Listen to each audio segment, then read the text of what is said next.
First thing I would like to start with is what is the expectation of the UPSC board, right? So, what do you think is the expectation of the UPSC board? To select a candidate who is responsible, who can be responsive to the public grievances, who can be who can handle the pressure situation, and who can navigate the political interference without being corrupt. Okay, very good. So he's saying that uh, to select responsible candidates, somebody who can make right decisions, somebody who doesn't yield to any kind of political interference, and one more you added. What was that? Responsive towards grievances, public. Yeah, responsive. One is responsible, and another one is who is responsive? Responsive to the public grievances. Okay. In that moment, what is the expectation when you are sitting in front of them as a candidate? Hmm? If he is fit for administrative role, job or not? Yes. They search for officer psychology. They are looking for officer like qualities in them. Presence of mind is more important. Presence of mind. That proper Okay. Presence of mind more important than. public events. Okay. That is more important than. Public events is more important. Presence of mind. Okay. That Clarity of thought. clarity of thought. Good. So, how many of you read that paragraph that is there in the notification under the interview? Have you read those who are selected for interview? ಓದಿದ್ದೀರಾ? Long back. Sanjay. Sanket. ಓದಿಲ್ವಾ? Okay. Can anybody just open and it is there in the UPSC notification. So if you open the UPSC notification, there is a wonderful paragraph. I think it is better we start with that paragraph, reading that paragraph. Because there is a clear cut expectation, clear cut demand that is explicitly mentioned in the notification. That is something we overlook.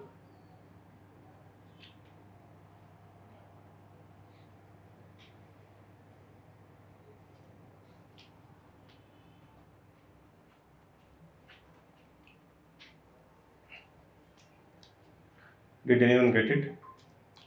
That is there in the PDF, notification PDF. Mental alertness. Yes? Mental alertness, critical power of assimilation, clear and logical. Can you give me, I'll just read that paragraph.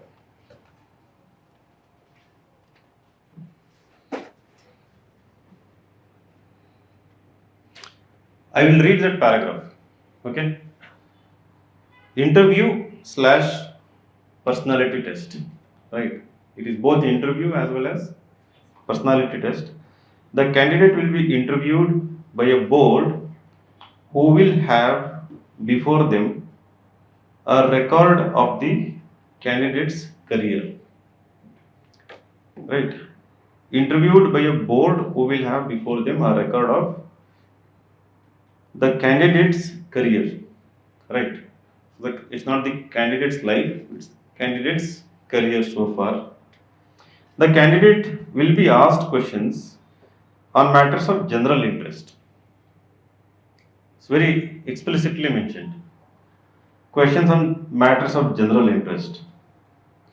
The object of the interview or personality test is to assess the personal suitability of the candidate for a career in public service by a board of competent and unbiased observers. Right? Just note down the words observers. Right? So they are not mere interviewers, they are also competent and unbiased observers. The interview or personality test is intended to judge the mental caliber of a candidate. Mental caliber is the first trait they are looking for. In broad terms, now they are defining the what do they mean by mental caliber. In broad terms, this is really an assessment of not only intellectual qualities but also social traits and interest in current affairs. Some of the qualities to be judged. Again, notice this: social traits and interest in current affairs. Social traits and interest in current affairs. Right. Again, when they say interest in current affairs, it goes much deeper than you think. Right. Not 365 current affair compilations. Some of the qualities to be judged when they talk about mental caliber, here it is. Some of the qualities to be judged are mental alertness in that very moment when you are sitting in front of them, mental alertness, critical powers of assimilation. First is mental alertness, second one is critical powers of assimilation. Right? So we will elaborate on them. Clear and logical exposition. Clear and logical exposition. Balance of judgment. Balance of judgment. Variety and depth of interest. Variety and depth of interest. Interest in whatever you have shown in your diagram, right? Ability for social cohesion and leadership. Ability for social cohesion and leadership. Intellectual and moral integrity. Intellectual as well as moral integrity. So, second paragraph. The technique of the interview or personality test is not that of a strict cross examination. Right? So, we go with this notion, we are scared sometimes. Right? It is going to be kind of cross examination, too many counter questions. They try to corner us. Right? So, we have bias within our mind before we get there. So, it is not that of a strict cross examination, but of a though directed, natural, though directed, and purposive. Purposive. There is a purpose behind every conversation that actually happens, takes place. Natural, though directed, and purposive conversation, which is intended to reveal the mental qualities of the candidate. Right. There is another paragraph. The interview or personality test is not intended to be a test either of this specialized or general knowledge of the candidates. Right? They're not checking for any specialized or even general knowledge. They're also talking about general knowledge. Is not intended to be a test either of this specialized or general knowledge of the candidates, which has been already tested through their written papers. Candidates are expected to have taken an intelligent interest. You are expected to have taken an intelligent interest not only in the special subjects of academic study but also in the events which are happening around them, both within and outside their own state or country, as well as in modern currents of thought. This is very important, right? Keen and intelligent interest, right? Especially in modern currents of thought and in the new discoveries which should rouse the curiosity of well educated youth, right? Really. So, should have taken an intelligent interest not only in their special subjects. It is saying that not in specialized subject, not only. Anyway, you have already taken an intelligent interest in your specialized subject. That is obvious, it's taken for granted. that you have gained an intelligent interest and depth in all the academic papers that you have pursued, but also in the events which are happening around them, both within and outside their own state or country. This is more important, as well as in modern currents of thought and in new discoveries, which should rouse the curiosity of well educated youth. So, government, okay, sir, the last line. So, these are the three most important paragraphs which should guide your entire interview preparation, and the way you mold, the way you develop your thinking, the way you try to develop your personality also in the limited time. Everything is already, there is a framework, right? So now, so what I see is you keep seeing the word mental, right? So in this interview again and again, so mental toughness, mental caliber, right, and mental alertness, right? This is something fundamental, I believe, being mentally tough, right?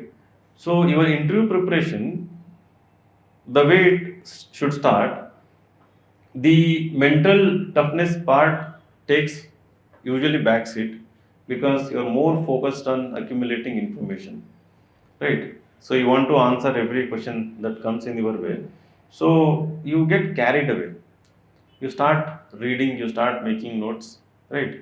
Now how do you develop that resilience, how do you develop that mental toughness, mental alertness, right? So that is something very very fundamental, because you might possess a large amount of knowledge, right? Variety, depth, interest, everything, but in that moment, right, so when the actual conversation is happening, if something doesn't work in your favor, right, or sometimes, so I was discussing your own one, your own answer might you know trigger some kind of reaction from the board which is unexpected, right? So then your confidence might get affected, right? So now you have to be like stoic, like, right, the way your body language is there, the way you answer, it should be like stoic, like, so we say equanimous, equanimity, that is, so you are neither too happy nor too sad, right? You're not uh, the common language we use is poker face, right? They say poker face, so you don't get carried away, but within internally, the way, anyway, so you have written down the words, right? The way you conduct yourself. So when I am doing mock interviews, right, so for me what appeals me most, right, when I'm doing hundreds of mock interviews, the kind of candidates I remember, I end up remembering, are the ones who are strong, right? Strong in the sense that when they are sitting in front of me, when they are handling my questions, when they are giving their response, somehow not because of the knowledge part in the answer, because the way they handle questions, the way they compose themselves, the composure, the way they you know show their maturity, right, and the kind of confidence, right? So we start developing respect for those candidates, right? Not because of the quality of the answer, it is because of the individuality, right? So that is very important. Now you have to start working on that, right? So how do you start working on that? So the way you daily interact with people, I mean, you have to be constantly aware, you have to be aware of that, right? So there, I remember a few candidates who were so knowledgeable, but they were like kind of childish, right? Kind of, I won't say immature, but uh, more talkative, right? Didn't know when to pause, right? So what kind of questions to ask, and some people will be there, they get carried away in these moments, suddenly that they have achieved something big, right? You cannot stop them unless they stop themselves, so they keep talking something not related to the situation, right, in that context. So you have to avoid all those things even in your normal daily routine conversations, right? Talk about only what matters. And whenever you want to discuss something, you have to try to what are the qualities that they have mentioned. The first one is mental caliber, then social traits, yes, interest in current affairs, mental alertness, critical powers of assimilation, okay, clear and logical exposition, balance of judgment, okay. So now the clear and logical exposition. Before that, yes, this is something very important. Now you are in the board, right? So five highly educated, highly experienced individuals. First thing is that when you are getting insight, because this is reality now, right? It is not hypothetical. You are going there, you're going to sit in front of them, right? You should not go with any kind of bias, right? Some people will tell you study about each and every member, their background. Don't do that, right? Even if you do that, don't develop any kind of bias, right? Sometimes it may happen that the four members who are sitting there, one of them you might have already met, you might have already seen them in some fora, right? Some TV debates or some literary fest. Somewhere you might have seen them, right? Don't that's what I meant by stoic like. Stoic is not just not expressing your emotions, it is also behaving in such a way that not getting carried away within also, right? The external expression is different, but internally also, right? So the moment you know that someone is very familiar, that ends there. There are no expectations, right? So you you should go without any kind of bias, and these biases develop it as you start preparing, and as you start interacting with more and more number of people. Let us say that somebody has had given interview previously, and if you meet them, they will talk something about the board, the chairman, right? And if you're staying in Karnataka Bhavan or somewhere in Delhi, the people around you, they will also talk something about these people, right? You listen and it ends there, right? Don't develop any kind of opinion on the board members. It's very important. When you go there, your mind has to be very clear, clean. It should be clean slate with respect to the background of the board members, because even minute bias subconsciously will impact the quality of your answer, even the purpose of your answer, not just the quality but also the purpose of your answer. So somewhere we might try to appease them or impress them, right? Subconsciously, because if we think that he comes with certain background, let us say your optional is anthropology and he is an anthropologist, right? So you might unknowingly, right, or like maybe knowingly, not unknowingly, it's knowingly. So you will try to give maybe more technical, more specialized, right? Or if you haven't developed that kind of depth, then you might get nervous also, that is an anthropologist and is asking a very basic anthrop question and you are not aware of the answer, right? So then you are going to impact your own confidence. So that is why it is better not to do research on the panel, right? So I think some of you are familiar with the process, right? So you are uh, made to sit outside the interview hall before your interview start, and then I think usually, I don't know, I'm talking based on my memory and also some of the interactions. So they'll make you sit with 4 to 5 members, am I right? And there are multiple newspapers in front of you, and some of them will uh, try not to talk with you, right? So they'll be very conscious, some of them will be very nervous, some of them will be still digesting information, trying to know everything, and one of them might to try to strike a conversation with you also, right? So in that moment, I think staying completely relaxed, right? Without any pretension, right? Without any pretension that you come from certain background, you already have a service, right? You already have given the interview previously. You come from elite college, right? You are super intelligent, right? But they might give you some confidence, but in that moment you should not try to intimidate others. You should not try to uh, offend others. Of course, it's not intentional, unintentional, right? So I think it should be a friendly way of staying very relaxed. I think if you're completely relaxed, I think others would like to talk to you, have a conversation.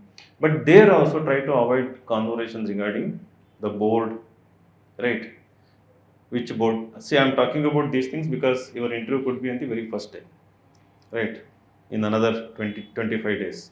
So you have, because these small situations are very important. So you go there, you have to be very calm and very normal, very relaxed also. But when your name is announced, I think you are made to sit for few minutes outside the hall, outside the chamber of the interview board, right? So there you may sit for 5 minutes. Sometimes you may not be made to sit, sometimes direct walk in also, right? So but before entering the interview hall, so what is your mindset? Are you going with lots of expectations, or are you going with, again, expectation, self expectations, right? External expectations. How are you going inside? What should be the mindset? Neutral. Okay. But there should be some self talk, right? I mean, before going there, how do you want to enter? I mean, with what kind of mindset you want to enter? Keep calm. Keeping calm. Okay. Thinking I will do my best, whatever. Thinking you will do best, whatever it may be. Okay. Yes. Confidence and trust in our abilities of what we've done so far. Okay. Confidence and Trust in our abilities. okay. So let us assume that you are in your home, right? So comfort of your home. So your dad and his four of his friends, right, are having conversation in another room in your own home, right? So they call you to have some conversation, right? So how do you go inside? With what kind of mindset you go? Hmm? Nothing. Hmm? What to do, what to speak? No, they call you, just go actually, right? Maybe curious why did they call you? And there may be little bit curiosity. And what is the purpose of why did they call you inside? So you go there. I don't think you'll be nervous unless you have done something severely wrong thing, right? If you're clean, honest, haven't done anything wrong, you're being yourself. So you just go, you'll sit, and maybe normal conversation, right? But suddenly in this UPSC interview, right? So again, you cannot just like barge in, like you do when your father is inside, right? So there are certain expectations, there are certain formalities to be done, right? But when you go inside, before, just in that moment when you're sitting outside, you are made to sit before entering the hall. I think the kind of mindset should be, so what I had done, right? So I was working as a panchayat development officer at that time.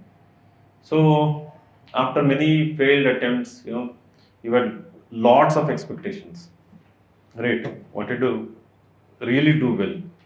But 1 week before I had given a mark and it went really bad. And the same day I requested for another mark and it went really well. Two extremes. One, bad means like totally bad. It stopped at off. They were not interested in asking questions anymore. And after 2 hours, it went so well. One of them told you are going to score highest marks in the interview that year, and I scored second highest that year. Right. So within the span of 2 hours. So in that moment, I had decided. So absolutely, it is just the mind, playing tricks. So there is nothing to lose in this world, right? You have to be yourself. When you say you have to be yourself, again, I should be aware of who I am, right? So what are my good qualities, right? When we say be yourself, in the sense that be aware of all the good qualities you have developed, right? All the good things you have done so far, and also all the vision that you have developed for yourself, for the future, for the country, right?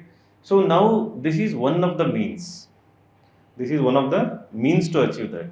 So in that moment, when you want to go, all your mindset, all your expectation is to have deep intellectual conversation with the people sitting inside. It is not for the purpose of the job. It is not to have any kind of end result. It is not appreciation from them, right? It is just to have a really good, honest, if possible, deep and intellectual conversation. You have to be brutally honest, right? So you have to go with the mindset that I'm going to be totally honest here, right? So honesty gives you courage. Honesty actually gives you confidence. You just have to tell them no when you really don't know the answer, right? But the way you tell you don't know the answer is also very important. So which we will be working on, during the mock interviews, because you cannot be like very straightforward, right? So there is a subtle way of, there is a more respectful way of saying no, I don't know, I'm not aware of. Unfortunately, I haven't heard about this, sir. So this didn't strike to me, right? Uh, I didn't come across this. If it is very basic thing, something like. So there is various vocabulary you can use depending on the nature of the question. So that honesty is very important. And then when you go and sit in front of them, right? It is the most cordial experience you are going to actually have, right? The board is totally conscious, right, that any candidate who walks in, actually they want to make them really comfortable, right? Really have natural but thoroughly directed and purposeful conversation, right? Not any kind of counter questioning, argumentative, debating type of interview. Natural, though directed, purposive, intelligent conversation. This is their minimum expectation. So when we go inside there, already we would have done a very big mistake during the preparation by reading the only the obvious stuff, right? The by reading and remembering the obvious stuff, we think less, we store more during this phase. So the kind of sources we prepare from, the kind of answers we prepare. Now, when you prepare certain answer for any kind of question, how do you know that this is the expected answer or the answer which can actually create a natural, a purposeful, right, intelligent conversation? Because your experience, maybe your maturity is limited compared to 150 years of experience that is sitting in front of you, right? On an average, if we assume that 30 years of experience, 5 members, it is 150 years of collective wisdom or experience that is there in front of you. So now, how do you know that the answer you are giving is also to the best of your ability? Sometimes you'll not be aware that, right? Because in that moment, did you really think deep, right? Were you really calm, conscious that you have given a very purposeful answer, directed answer, right? It can be something like fleeting in that moment, something occurs, something that instantly you are able to recall. That may be the answer. But it is very important to be aware that your response is in accordance with the expectation of the board. Now, to match that frequency, right? To match that kind of frequency, our preparation has to be varied, diverse, and deep also, right? We cannot just, I mean, this is something that I have seen people making a very big mistake because the preparation, right? This is something because everybody does this way. When you go in that moment, even you might assume that you have done really good preparation. So you have studied everything related to economy, everything related to IR, everything related to SNT. So you have sense of completion that you have covered everything related to your optional, the basics, right? Modern currents of thought and latest discoveries. Remember, applies to every single word that is there in the DAF. Right, this is very important. I'm telling you, modern currents of thought and latest discoveries. It can be your district, something related to geography, culture, optional, all your hobbies, all your achievements, right? It can be NCC, it can be NSS, it can be football. So there can be modern currents of thought or new discovery in the sports also, right? When you mention mere meditation, there can be that dimension as well, right? But we see it from the perspective of maybe only science and technology, right? Or maybe somewhat maybe environment or something. So, but it has to be there across humanities, across all the disciplines, right? So that preparation I have seen is largely lacking when you are actually preparing. So if I ask like, okay, who won the Nobel Prize in chemistry this year? Those who are giving interview.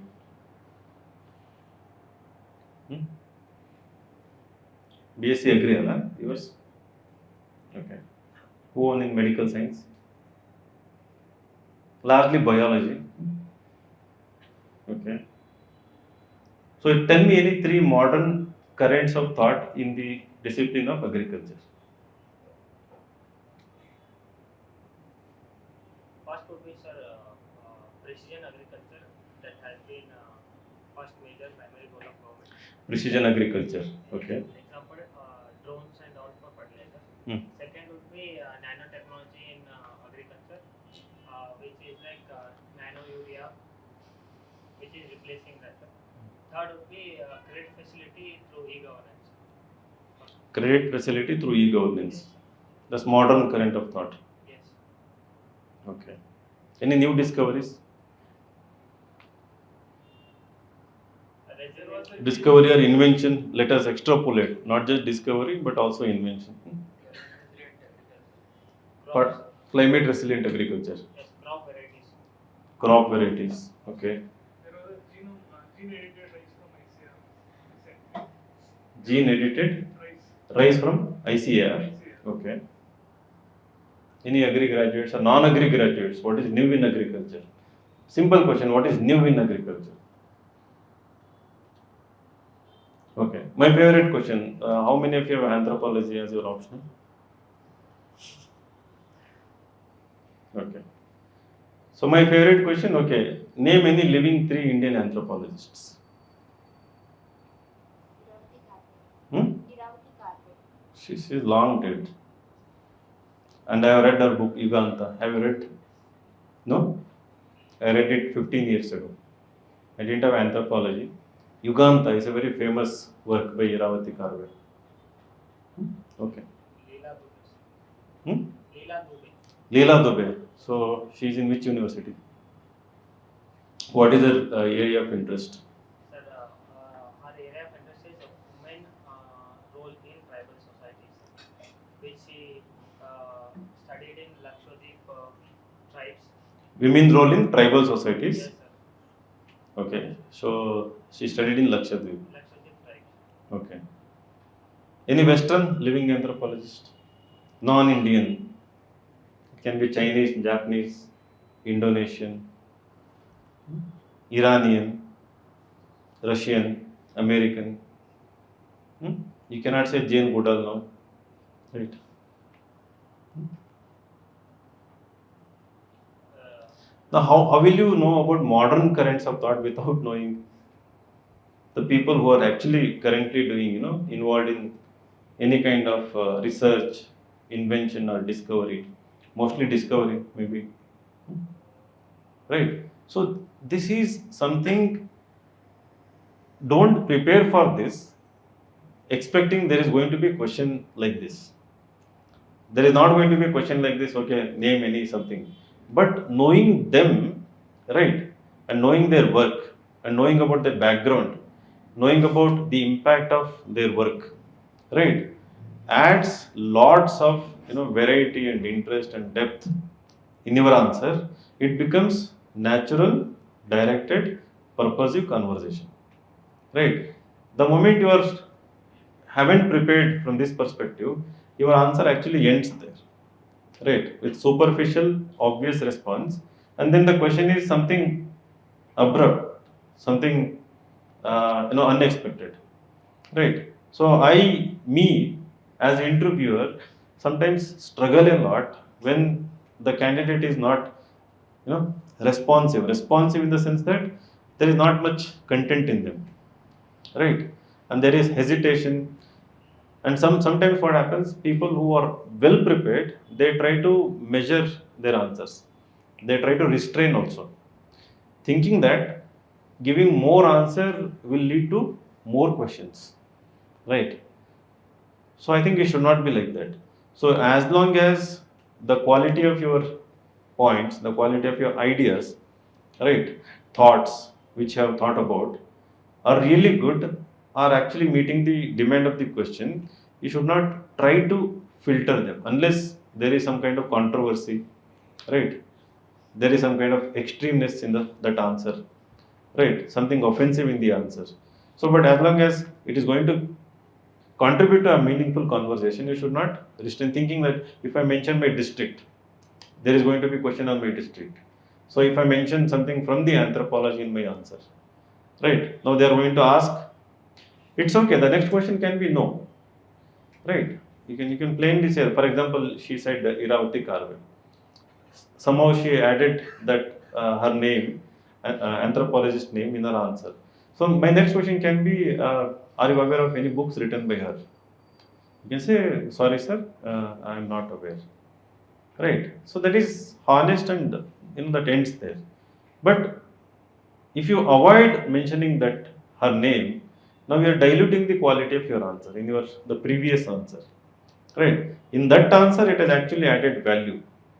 But the next response, if you don't add that, that ends there, right? So that is why, know, when you know that it is actually something important, but because you haven't prepared on that, right? Don't try to avoid adding value to your answer. So again, these things you have to practice. You have to practice in your conversations, right? So now we were discussing in that moment, right? So you go, how do you do? Like, I mean, first of all, before entering, what do you do? Hmm? Hmm? Deep breaths and No, okay, take deep breath. Yeah, you have to take deep breath. Calm down, totally calm down, right? And then go with a smile, with a very confident voice. Ask, may I come in, sir? May I come in, ma'am? Right?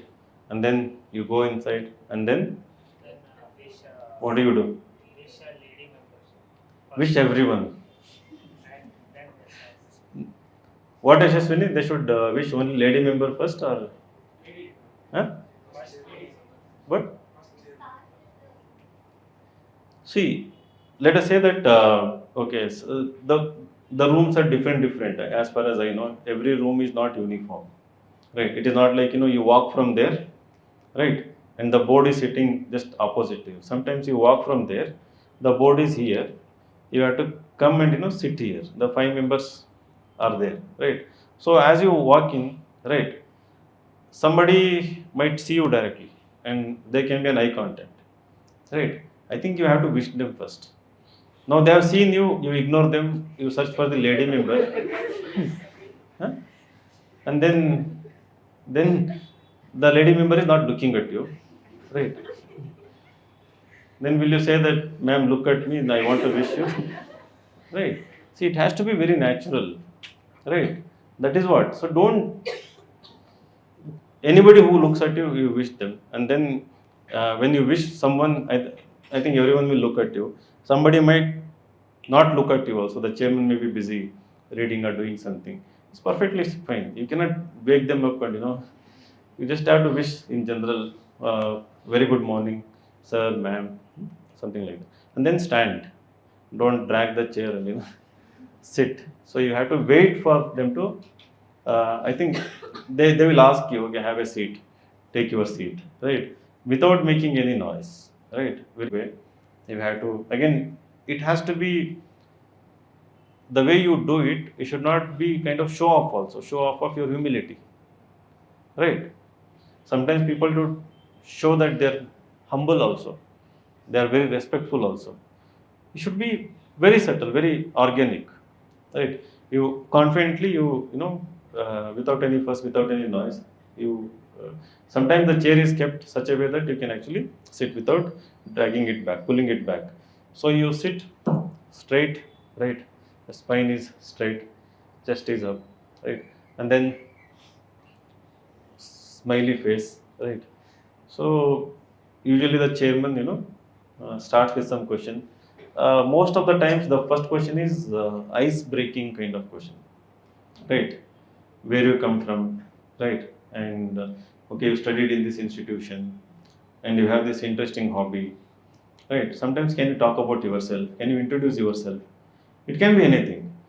So now, from there, it actually starts. It has started from how you entered, how you walked in, right? Someone is observing from the very moment you ask permission to enter, the way you have walked, the way you are sitting.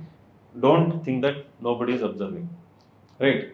Because it is explicitly mentioned in the notification also, and the very purpose is that also, right? Because sometimes what happens, in this process of preparation, the one who is very arrogant might have tried to become humble also in this.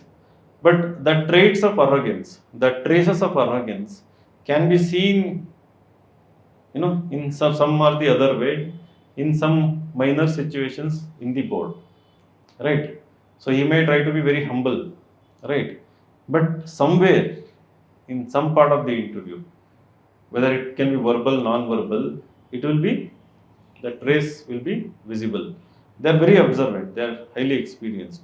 So we should know that, right? So someone is observing, but that should not make us nervous, that should not intimidate us, that should not make us too conscious also, right? Because you have to internalize the fact that that is the purpose, right? You are being observed, you are being constantly evaluated, you are constantly assessed every minute, every moment of that your presence that is there. So you have to internalize that, but that should not lead to our own pretension, right?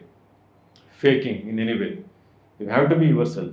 So I, when I got 210 marks, okay, that time 214 was the highest, 210 I think was the second highest.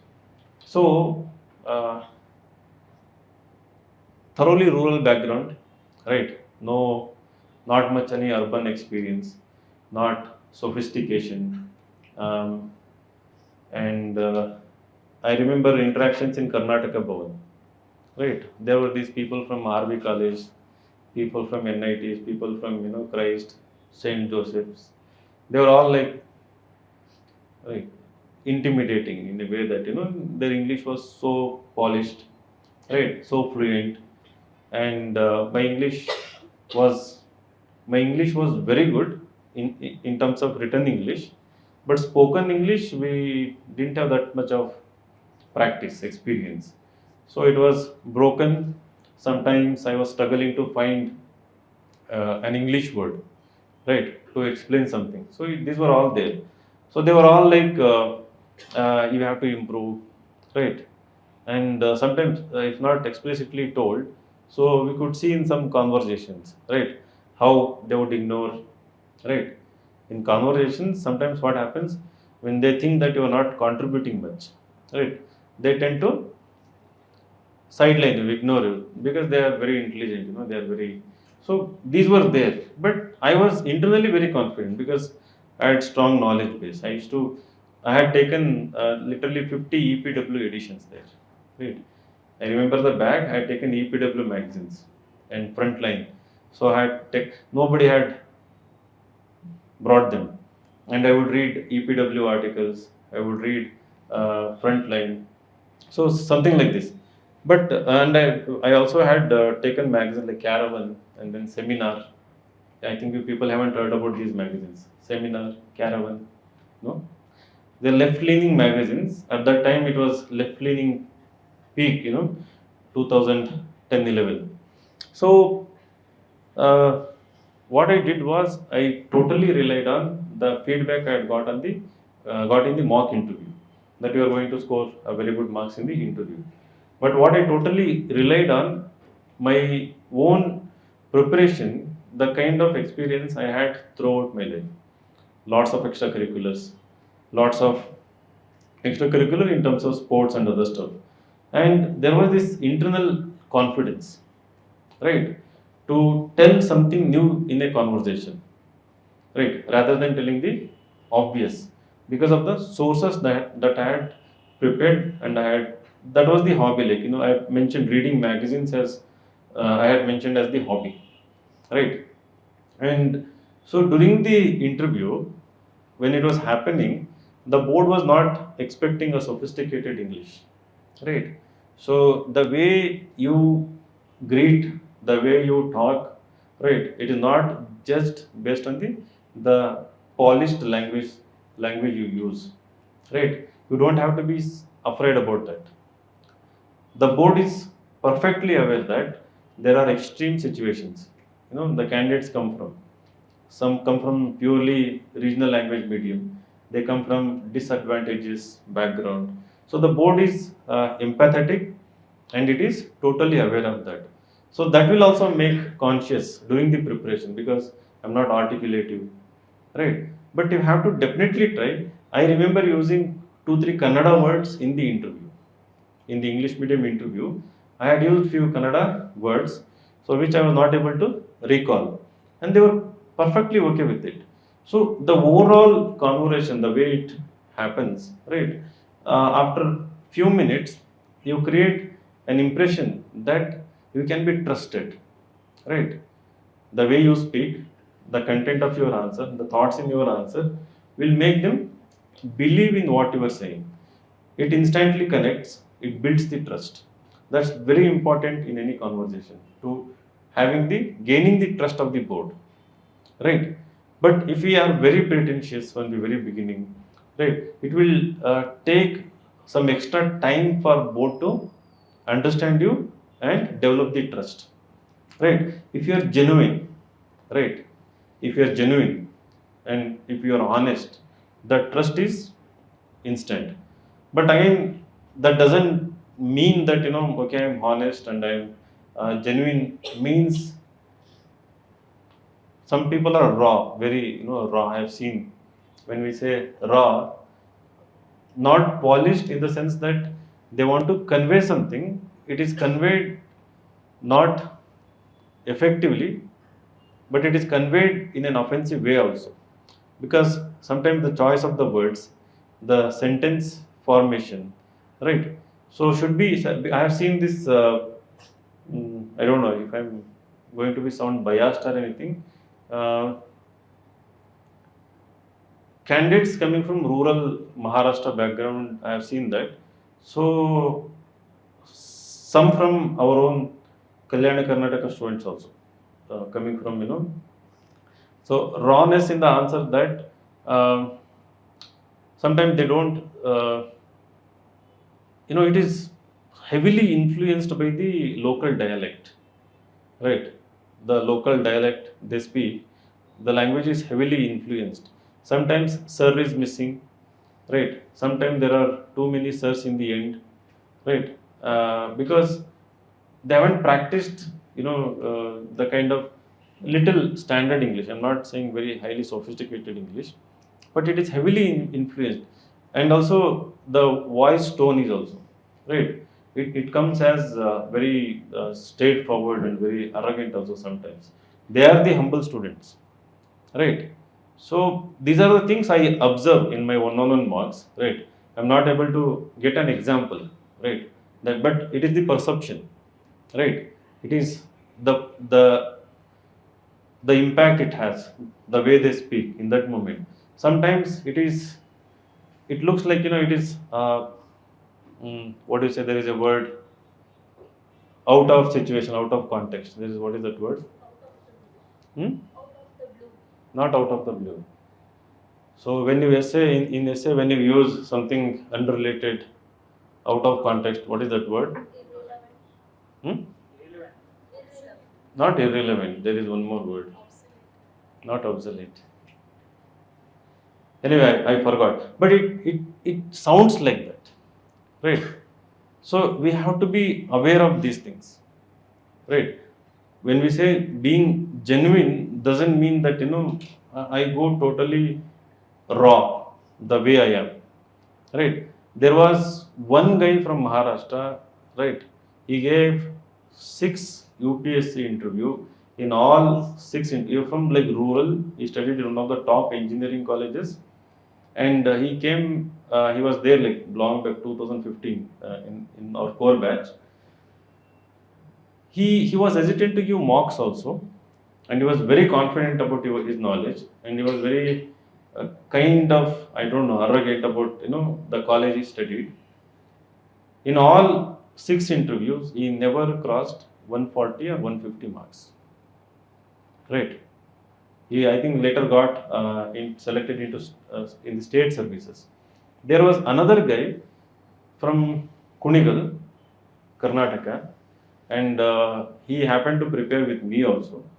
He gave 4 UPSC interview, and he was actually arrogant, and he knew that he was arrogant, and he never scored beyond 130 marks in all his 4 interviews.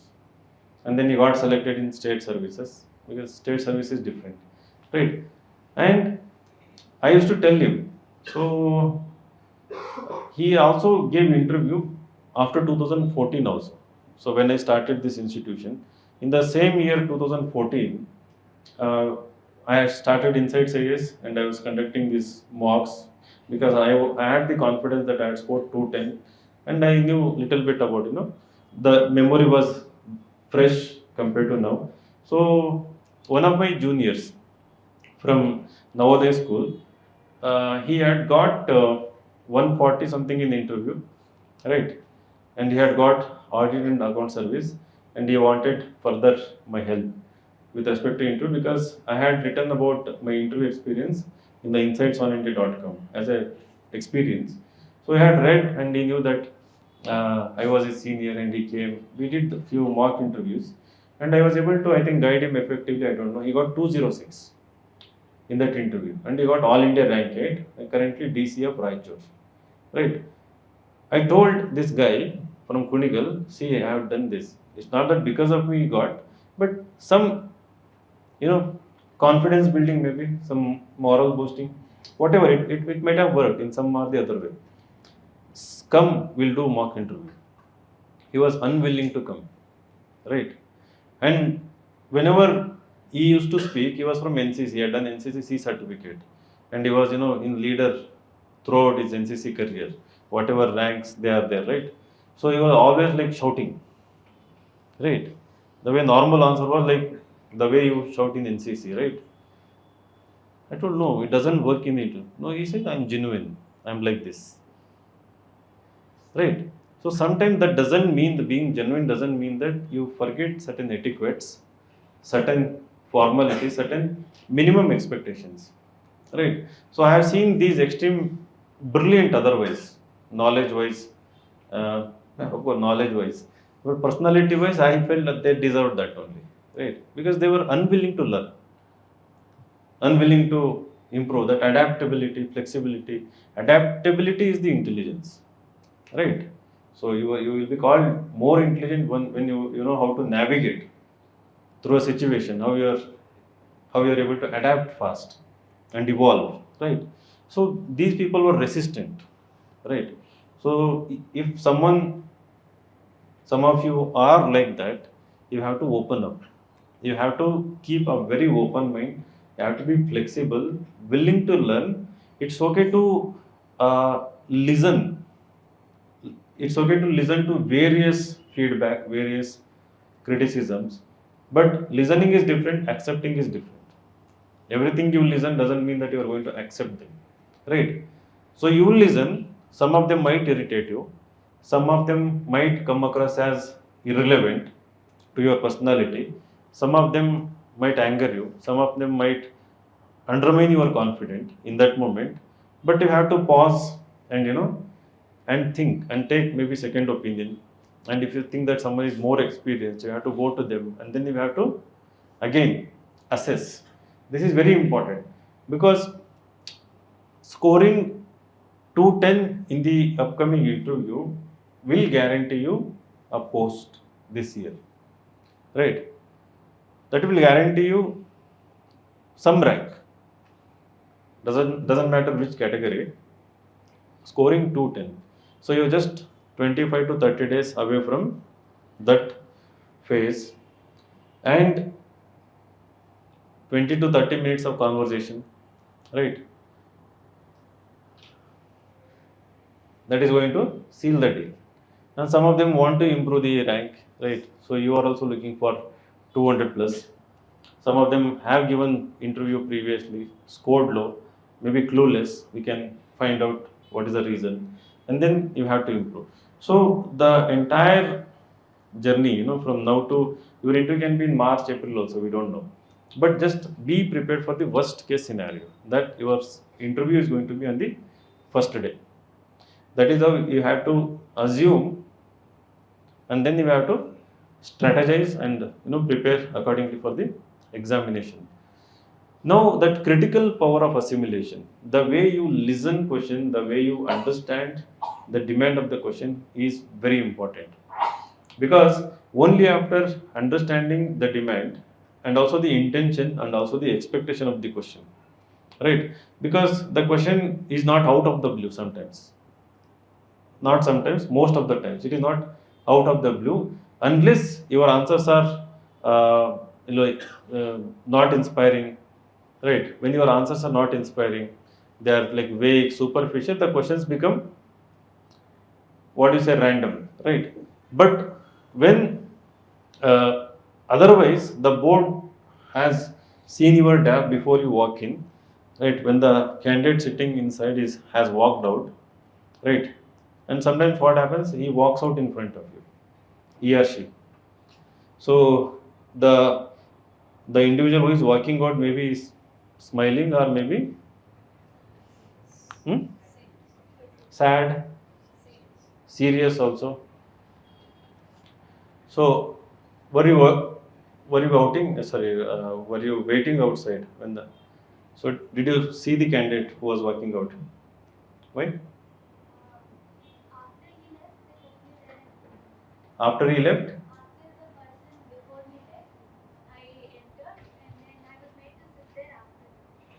Okay, after his exit, you were made to sit. So you didn't see the individual, but you had seen him before, like, because he was in your group, right? Yes. So I remember when I was sitting outside. So this guy, I know again from Maharashtra, he came out completely red faced. This board is very bad. Hmm? Yeah, he was like shivering. I was about to walk in, and he comes out, and he tells that it went really bad. The board is very bad, and he was like, red is all full, the face is all red, and he was like shivering. So anyway, I went with a smiling face. I went with confidence because I had mentally prepared. Right, that didn't affect me because as I told you, being honest, right, being myself was the key, and also I have nothing to lose. In the worst case scenario, I have PDO, Panchayat Development Officer job. So from there, I will see how to rise in the future, something like that. So another thing is that what is more important, doesn't matter what is the situation currently you are going through, what is the circumstances you are facing. You have to be, again, I will use the word brutally, ruthlessly ambitious. You have to be ambitious, right? You have to be ruthlessly ambitious with him, right? The reason is that, again, when you are ambitious, doesn't mean that you are overconfident or you are complacent, right? Ambitious means, okay, this is one of the situations in my life. If this doesn't work, I'll create another opportunity for myself. If that doesn't work, I'll create another opportunity, right? You have to develop this kind of ambition. Again, that ambition develops only when you have acquired certain traits or skills or even the knowledge also, right? So without that, you cannot be. It is otherwise it is empty, right? Hollow. So after clearing mains, right? After reading so many things, right? You have to be, as I call, ruthlessly ambitious. So when you go there, that will actually give you lots of confidence, right? I had developed that in that week span. I was anyway ambitious, so I've spoken about it lots of time while preparing daydreaming. Everyone daydreams, I know, right? You daydream about becoming, right? 10 years I'll work as IAS and then I will quit. I'll contest election. I'll become prime minister. Huh? 10 years I'll work. I'll quit. I'll become entrepreneur, right? 10 years I'll work. I'll make huge money and then no, nobody dreams like that as far as I know. Right, some dreams are there. Right, maybe you want to work at world level, some world level institution, organization, or maybe you want to work in PMO. Right, so or maybe as an IFS officer, you might have certain dreams also. Right, so they are there. You have to believe in them, right? You have to believe in them very strongly. So that also is the source of confidence.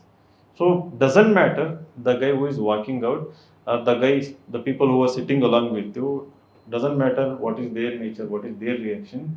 You are totally cool, confident and relaxed. So I used to use be cool, be calm, be curious, even when in the interview, right? Being curious is very important and confident. These 4C are very important. So cool, calm are same. Calm, curious and confident. Another C, consistent. Right. These 4Cs are very important. So consistency, there is very clearly they have written moral and intellectual integrity. Right. Consistency in our answers. Right. So you have given one opinion in the beginning, right?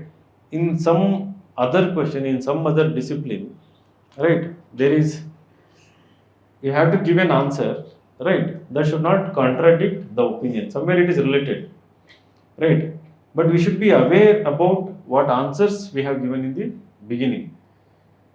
So without knowing that, we cannot, I mean, sometimes we contradict ourselves. That is the biggest mistake.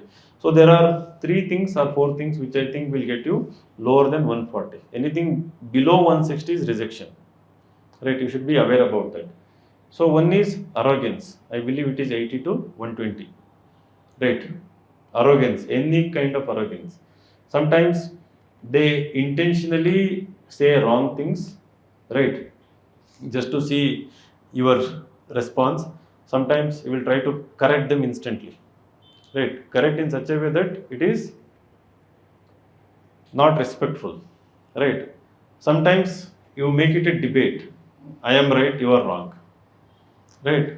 You are confident, you have read it, you have heard about it, and you know that for sure it is right, right? But you want to correct them, you want to counter them, you want to debate with them. Should never happen, right? You should know you should know which battle to choose, when to pause, when to stop, right? Just because you know everything doesn't mean that you go on, right? So trying to correct or debating the, so that should never happen. So arrogance in some or the other form, as I said earlier also, will be there. That is sure shot, lower marks. That is the most hated quality. Second one is the dishonesty. Right? Any kind of dishonesty. Again, having inconsistency in your answer is also dishonesty. Inconsistency between your answer and what you have shown in the DAF. Right? So DAF, you have created lots of. I'll come to the DAF. So we'll discuss the hobbies and interest. So this is very important what I'm discussing. So inconsistency between what you have mentioned in the DAP and the kind of answers you are giving, right? So you have written all the achievements, all big extracurricular activities, but your answers do not match with them, right? Sometimes there will be dishonesty also. You have written to fill the gap. 4 or 5 years you haven't worked, right? Now you have mentioned teaching, working in a coaching institution, or maybe working in any organization, right? You so might get caught sometimes, right? So when you get caught, they are not sadists, they don't catch you and laugh at you, right? Internally they know it, right? They don't show any kind of expression. Sometimes they'll make it even more cordial, right? So that you can be more dishonest. No, this is the tactic they do it. Sometimes I have heard the feedback, the board was very cordial, right? And they were encouraging. But even then I ended up with 150 or 160, sometimes 140 also, right? So you don't realize, again, sometimes it happens that you haven't realized it also, right? When you are dishonest, you are not intentionally dishonest. You are dishonest because you are dishonest, right? It is not intentionally you are dishonest. But you don't realize because you are not aware that you are dishonest sometimes. So these small things happen. That is why I prefer doing multiple one-on-one marks. Right? Only one mark might give me one or two hints about you, but in another mark might reveal some more traits. Right? In another mark. So I prefer doing 4 to 5 marks one-on-one because uh, I'm in my comfort zone. I'm very straightforward. I'll be very honest with you. Right? So otherwise, in board kind of setup, what happens? It is again pretension on the behalf of the board most of the times. Everyone wants to sound intelligent, right? They want to ask very intelligent question. They want to intimidate you. They want to corner you. It doesn't happen the way actual interview happens, right? The actual interview is a conversation. So here it is what they have mentioned the first line. It is not counter cross examination. So in most of the mock interviews, it becomes cross examination, right? The YouTube clips you have seen, right? The guy wants to sound very intelligent, very strict, right? And he has those cross examination kind of question. No, it is not like that. So second one is the dishonest. The third one is underconfidence, right? Lack of confidence. So you become the nervousness, right? So in the beginning it is understandable. First 5 minutes, first 10 minutes also, they understand, you are taking time to settle in, right? So they are again empathetic, they'll be with you. But if you are underconfident throughout the interview, right?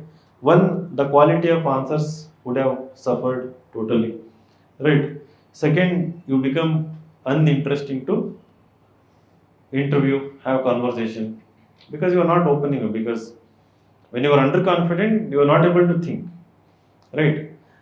And third, when you are underconfident, you think emotionally, not rationally, right? The reasoning suffers.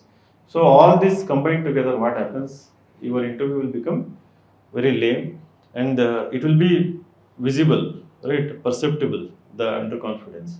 So that will result not in the like lowest range, maybe around 150, 160, but they know that the candidate is genuine, the candidate is honest, good guy, good girl, but not confident. So they are imagining IAS, IPS kind of roles.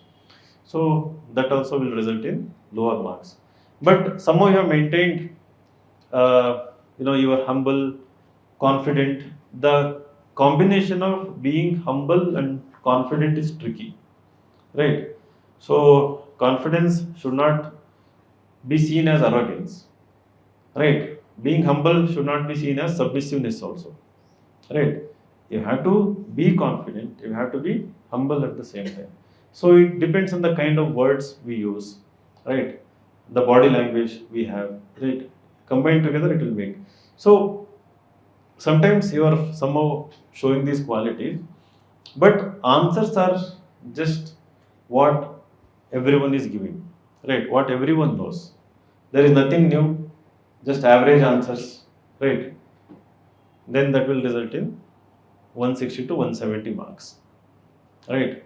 So 170 to 180 is something they want to select you. Some of the posts, right? The middle range posts, IRS, railway services, audit and account services, right? Mostly desk jobs maybe. So one or two answers you have done well. Maybe you have developed few opinions also, right? But again, it is not deeply engaging, right? There were no wow moments. It didn't, occur to them. Not occur to them. It didn't. They didn't feel like they can really have deep and long conversation with you on variety of issues. You may be good with one or two things. Maybe hobby is good. Poor in other areas. So okay, 180 plus something. But to get 190 plus or 200 plus or even 210 plus, Akshay Simha, our OGP student, he was in 2019 OGP. So he was from ISER, right? ISER Pune, I think, had done integrated MSc in biological sciences. And his optional was Kannada literature, and his first preference was Indian Foreign Service. And he came from a background where his grandfather was, I think, was a writer, Kannada author, right? And he had deep interest in Kannada literature, but at the same time, he had developed really deeper interest across disciplines, right? In general, not just the current affairs, like in philosophy, in science and technology, in his own field, biology. So, so when I was doing mock interviews, so I was saying like 190 to 200 in the beginning, right? And the highest I gave because I had done some 7 marks. So you might get like 201 or 206 something like that. So 201 as far as I remember, and he scored 215 that year. In the actual interview, he scored 215 in that interview.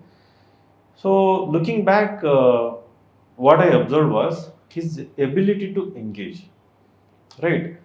And when he was giving answer, he was thoroughly himself, thoroughly immersed, in what he wanted to say, and the answers were like thoughtful, and that the thoughtfulness was evident when you were observing him, right? It was evident that it is in that moment he was actually thinking, organizing his thoughts, and coming up with answers.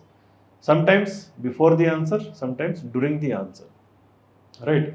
The way you take pause to uh, construct your answer, organize your thoughts. Sometimes in the middle of the answer you pause, right? And then you come up with another point. And sometimes middle of the answer you correct yourself, right? And then you come with an answer. So you were yourself. It was not pretentious, it was not like I'm giving a very what do you say, very structured mechanical kind of answer, like which comes across as prepared answer, right? So you might have thought about that before, but in that moment you are further improvising your ideas, right? You are not merely repeating. You might have already thought about that, but when you are giving the answer, you are further improving those ideas, maybe refining them also. So that is very important. So hindsight, so I was not able to judge that. So with respect to his answer ability to engage, it's okay. But when I thought about why he got 215 marks, so then I started, because even normal conversation also he was like very serious, very curious, right? And this thoughtfulness was always there. So to score 210 plus, right?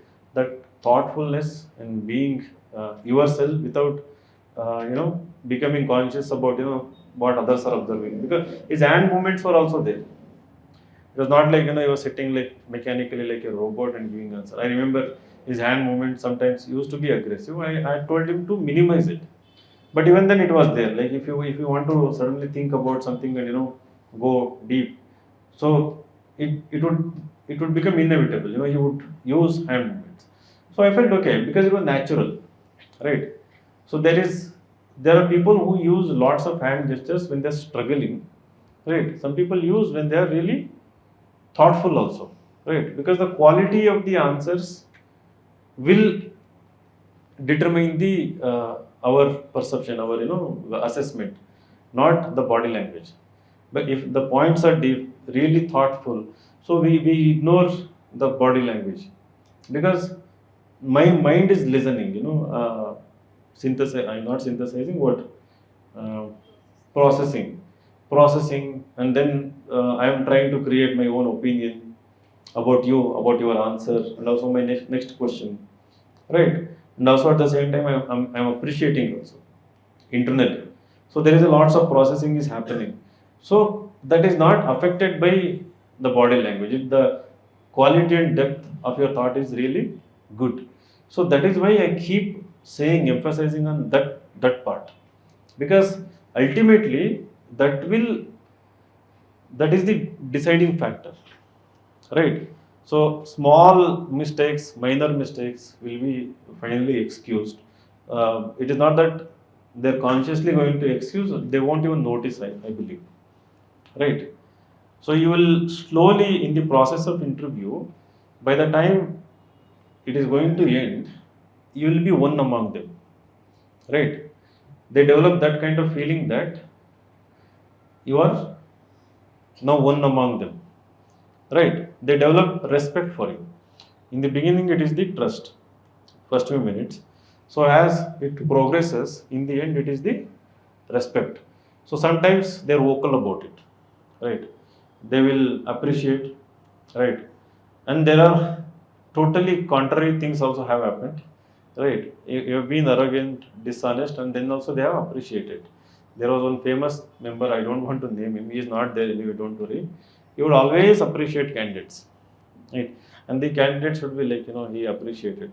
First year, they were all very happy. Second year, somewhat happy. Third year, they came to know that he butchers like that, smiling assassin, right?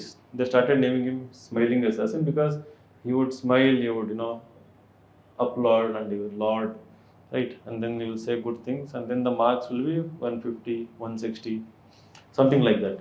So, but don't worry about that, right? But if it is genuine, you will also know that the conversation has been genuine. I had that moment. So when I came out, I was like ecstatic, like very, very happy. Because in the end, the chairman at that time was IMG Khan. So the one who interviewed me. The last two, three questions were regarding police reforms. So it went on and went on, whatever I had read, whatever I had thought about it, and I had written blog post also. So in my blog, so I was able to give lots of answers, and uh, in the end, he said that so tomorrow when you are becoming an IPS officer, so whatever reforms you just talked about, you know, so you can implement, maybe you can implement or something like that. So he talked about, and he was very genuine guy. From the beginning, you can see that. See, the trust is two way, right? It is not that they are going to trust you; you are also trusting them, right? So the way you trust them, right, or the moment when you are going to trust them also depends on your personality, right? You should know whom to trust, whom not to trust also. There are basic things. We commit those mistakes in our daily routine conversations also, routine relationships also, right? So the trust is also two way. They are also trusting and you are also trusting them. So you have to trust them anyway. There is no choice also in the interview, right? So, but why I'm saying this is that when you trust it, when it is mutual, you will know they are genuine, right? So in the end, you will walk out. So it happened with the recent interviews I've seen. Um Many people who walked out and gave good feedback. I tend to ask them narrate the sequence, how it started, how it ended, and I'm more interested in were there follow-up questions or were there counter questions, right? So follow-up questions mostly because of the curiosity, right? So they are more and more curious, and then they more and more want to know what is the depth, right? Your ability to think analytically or critically, right? Through these curious follow-up questions, they will be knowing it. So if that kind of open-ended analytical questions are more in your transcript, it means it has really gone well. So that is one parameter I see, that 190 plus is something that is guaranteed. If the questions were random, more factual, somewhere around 160 to 170, little mix, right? But not many opinion based questions, right? Again, depends on your answer also. There may be lots of opinion based questions, but how you answered also matters.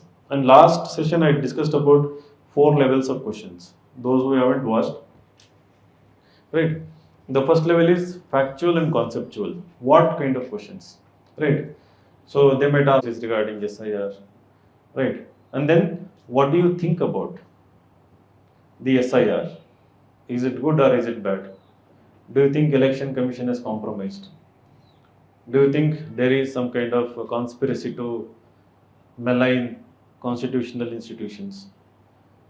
Do you think SIR is necessary, right?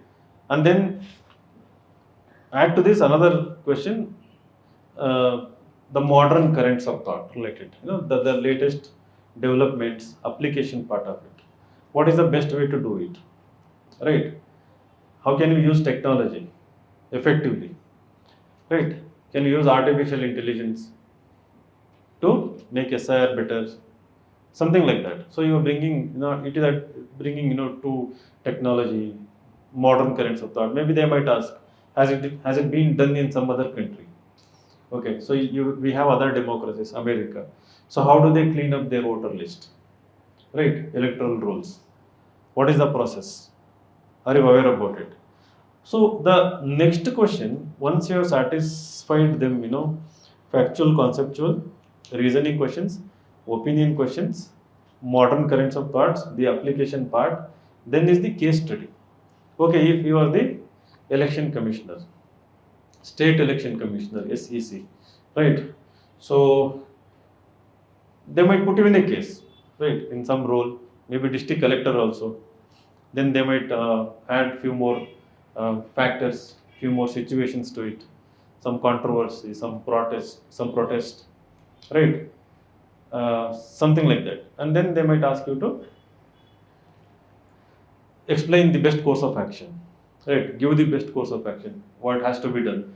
Sometimes the answers can be technical, sometimes they may require you to come out with out of the box innovative solution. So I think if you have got case study kind of questions, at least one or two, that means you've already breached the threshold of 190, right?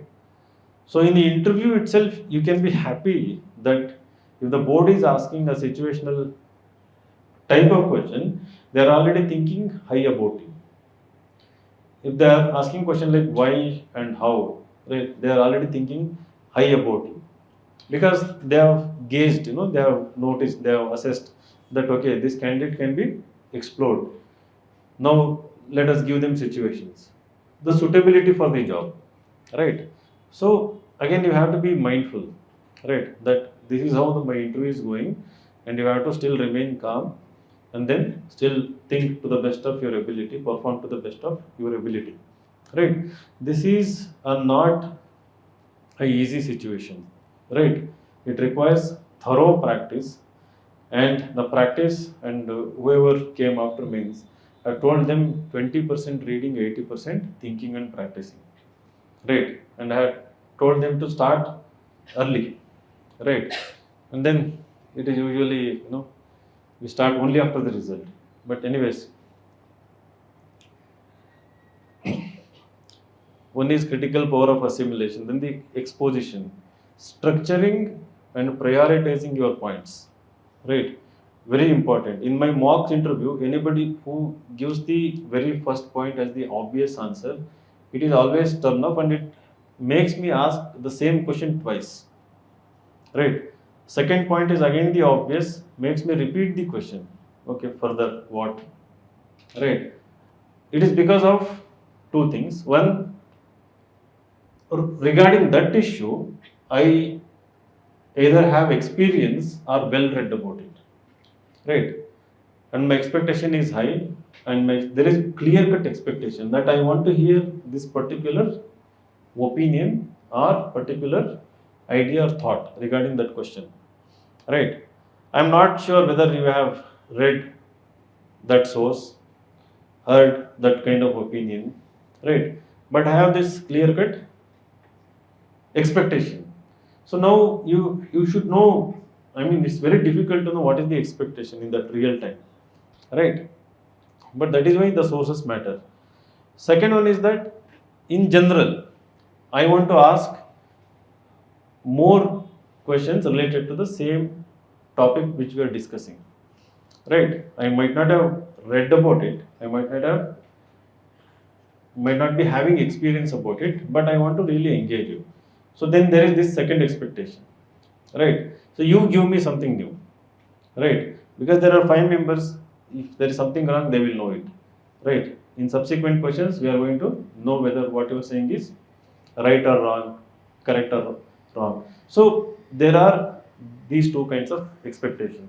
So then again, that we have to be aware. So this clear and logical exposition. So it has to be very clear. There should not be unnecessary words, unnecessary sentences. When we say clear and logical, the answer is actually built, not just uttered, right? Sometimes you have to build your answer, build in such a way that it is logical, especially in case study kind of questions where opinion is involved, because you have to give lots of reasons. So you build your answer in a very logical way. You have to again practice. So without practicing, what we do is that last session I also talked about unnecessary things we do in conversation, unnecessary words we use in our conversation. Sometimes we use right, right, right. Sometimes we use in the conversation. Sometimes we use okay, okay, okay. Sometimes we have some unknowingly we use some words which we are not aware that we actually use them.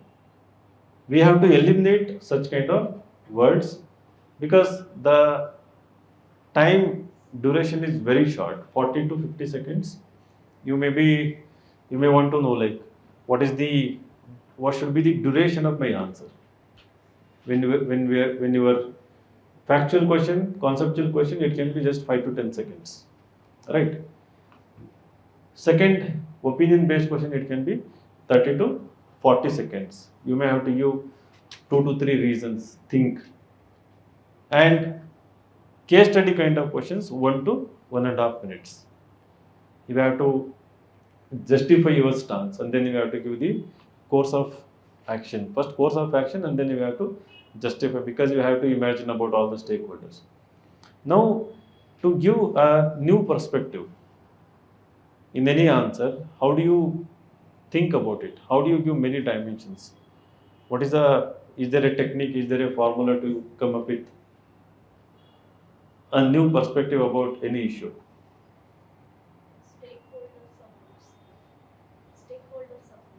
Good. Stakeholder approach, right? SIR, let us take SIR issue. What is SIR? Special,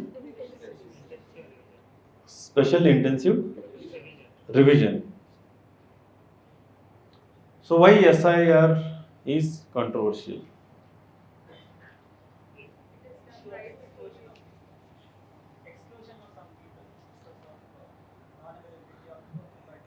Exclusion of some people. Okay. Transparency is lacking. Because of time that has been conducted. It is conducted within very short duration. That is a major debate. Major debate. Then shit of exclusion of whom? Hmm? Which voters? Illegal way. Is that controversial?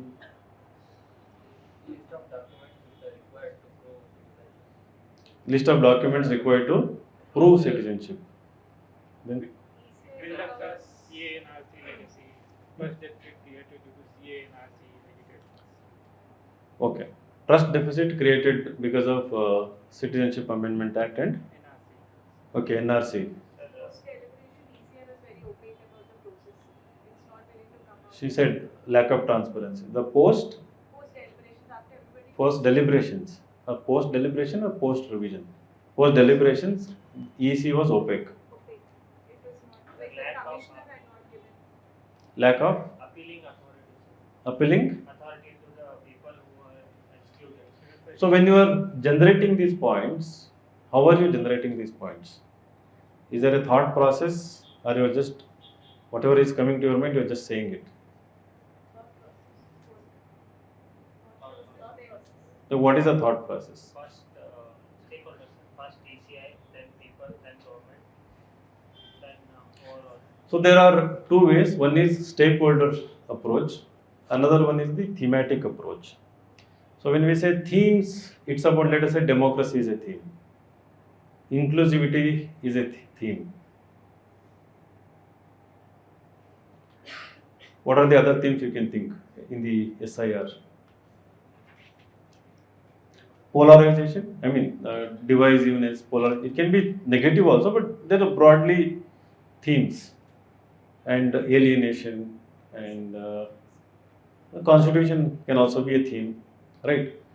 Another one is stakeholder, election commission, then there are opposition parties, then there is civil society, then there are, against within civil society, we get NGOs and all, general population, and then judiciary, the Supreme Court, High Courts, how they have dealt with them, and then various state governments, irrespective of the parties, and the parliament, right, and the executive in general. So within that, immediately we have to prioritize which is the most significant, right? You want to go with the opposition party opinion first, or you want to go with the election commission, or you want to go with the civil society, or you want to go with the judiciary. So you have to think fast. That is one way. Another one is the thematically, right? So mostly in terms of consequences, in terms of reasoning, justification, right? So you'll be thinking about the opinion part, the stakeholder, the reasoning part, justification, or maybe even the consequences, how it is. Okay, SIR, if it is not done correctly, what is the implication? Mass disenfranchisement. Free and fair elections. You look at free and fair elections, and it is going against the constitutional mandate, Article 324, to ensure free and fair elections by ECA. Today there was again it is extreme, somebody labeled it as electoral genocide. Again, you should not say these things in the interview, right? These are, so civil society, there are debates happening, conferences. So some people we use extreme words, and they launch, these kind of phrases and all. So don't try to use them. That is where you have to be careful, right? Whose opinion you want to go with. And there is a notion that in the interview you have to give a very balanced answer, right? Second one, you have to give pro government answer. Both are wrong. Balanced answer doesn't mean that giving pro and giving against points the way you write in mails. Balanced answer is something which is unbiased, objective answer. A balanced answer doesn't mean that balancing your right and wrong, positive and negative. So some people have that kind of wrong notion. You should have clear cut opinion. It can be, don't judge about pro government or anti government, whether it is pro constitution or unconstitutional, pro nation or against the nation, pro people or against the people. You have to apply common sense. Again, another C, right? Common sense, calmness, curiosity, confidence, consistency. So now we have 5 C's, right? Common sense is very important. Again, that is kind of foundation. You have to constantly have that common sense.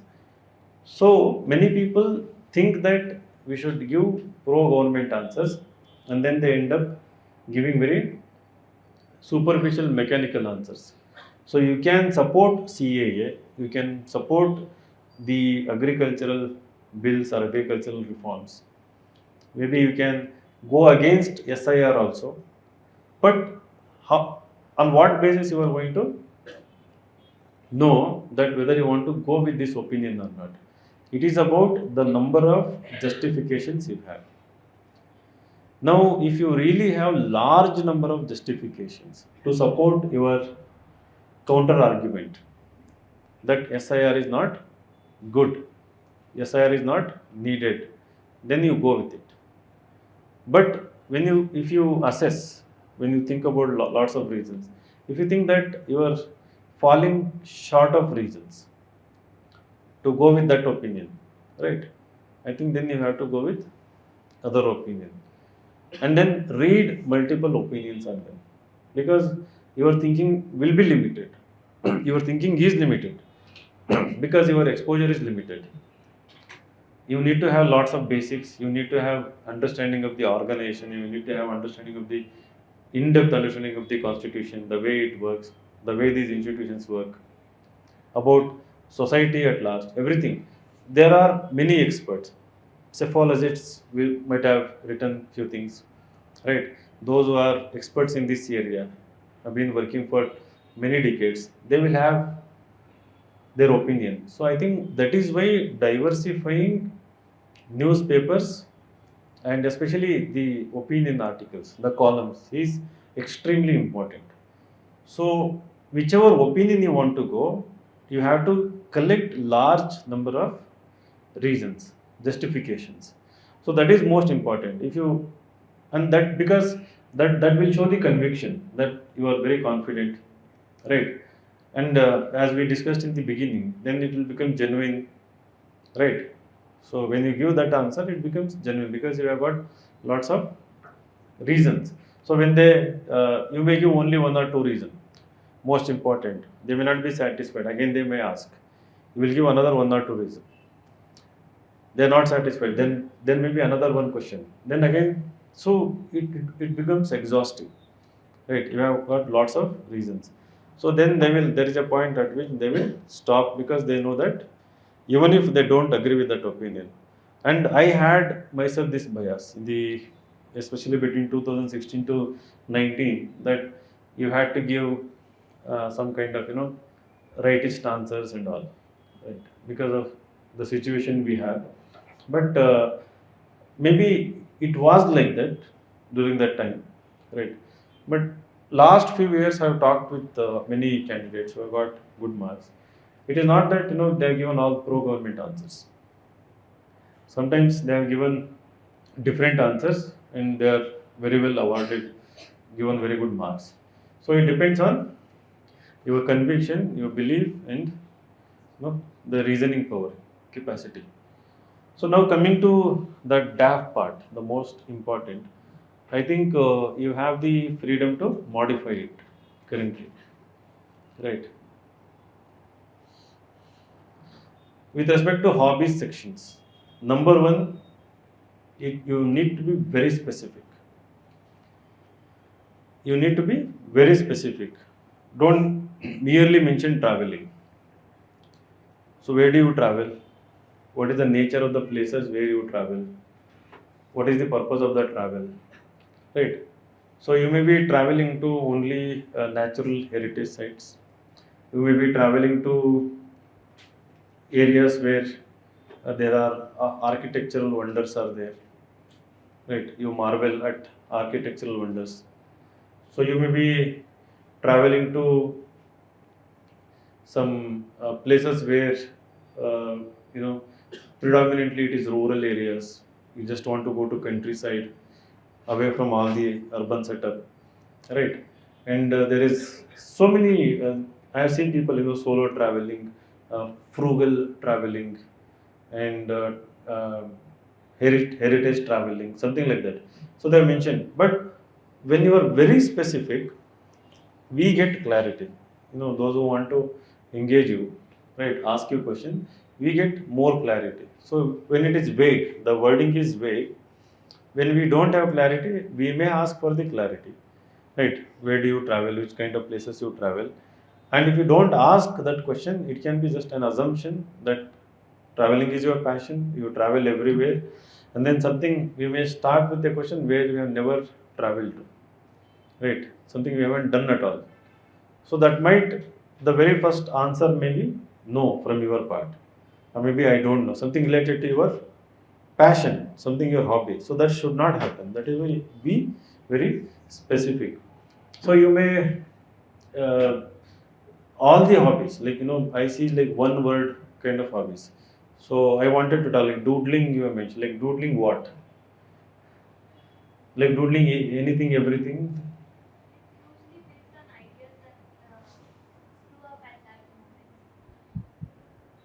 Okay, ideas. That screw up at that moment. Like if I'm listening to this class at this moment and you mention something, that is when like the thought comes. Okay. So can we name it as like instant doodling or something like that? Hmm? No, you have to be specific because doodling. What is doodling? Sir, it's just drawing, but without any proper, you don't exactly measure the ratios or anything. It's just basically drawing. There has to be Google Doodle, Yes. right? So, but we could see clear pictures in Google Doodle, what it is. Yes, sir, but it's not exactly when you tell drawing, it's based on proportions, sir. But when you're doodling, it might be very cartoonistic. It's just an artistic expression. Okay, what is the difference between cartoon and doodle? I don't know. Right.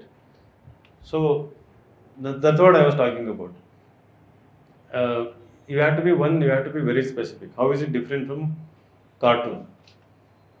So I might, when you give this answer, I might assume you are good with cartoon also. Then cartoon related controversies are there, cartoon related issues are there. So I may go into that territory also.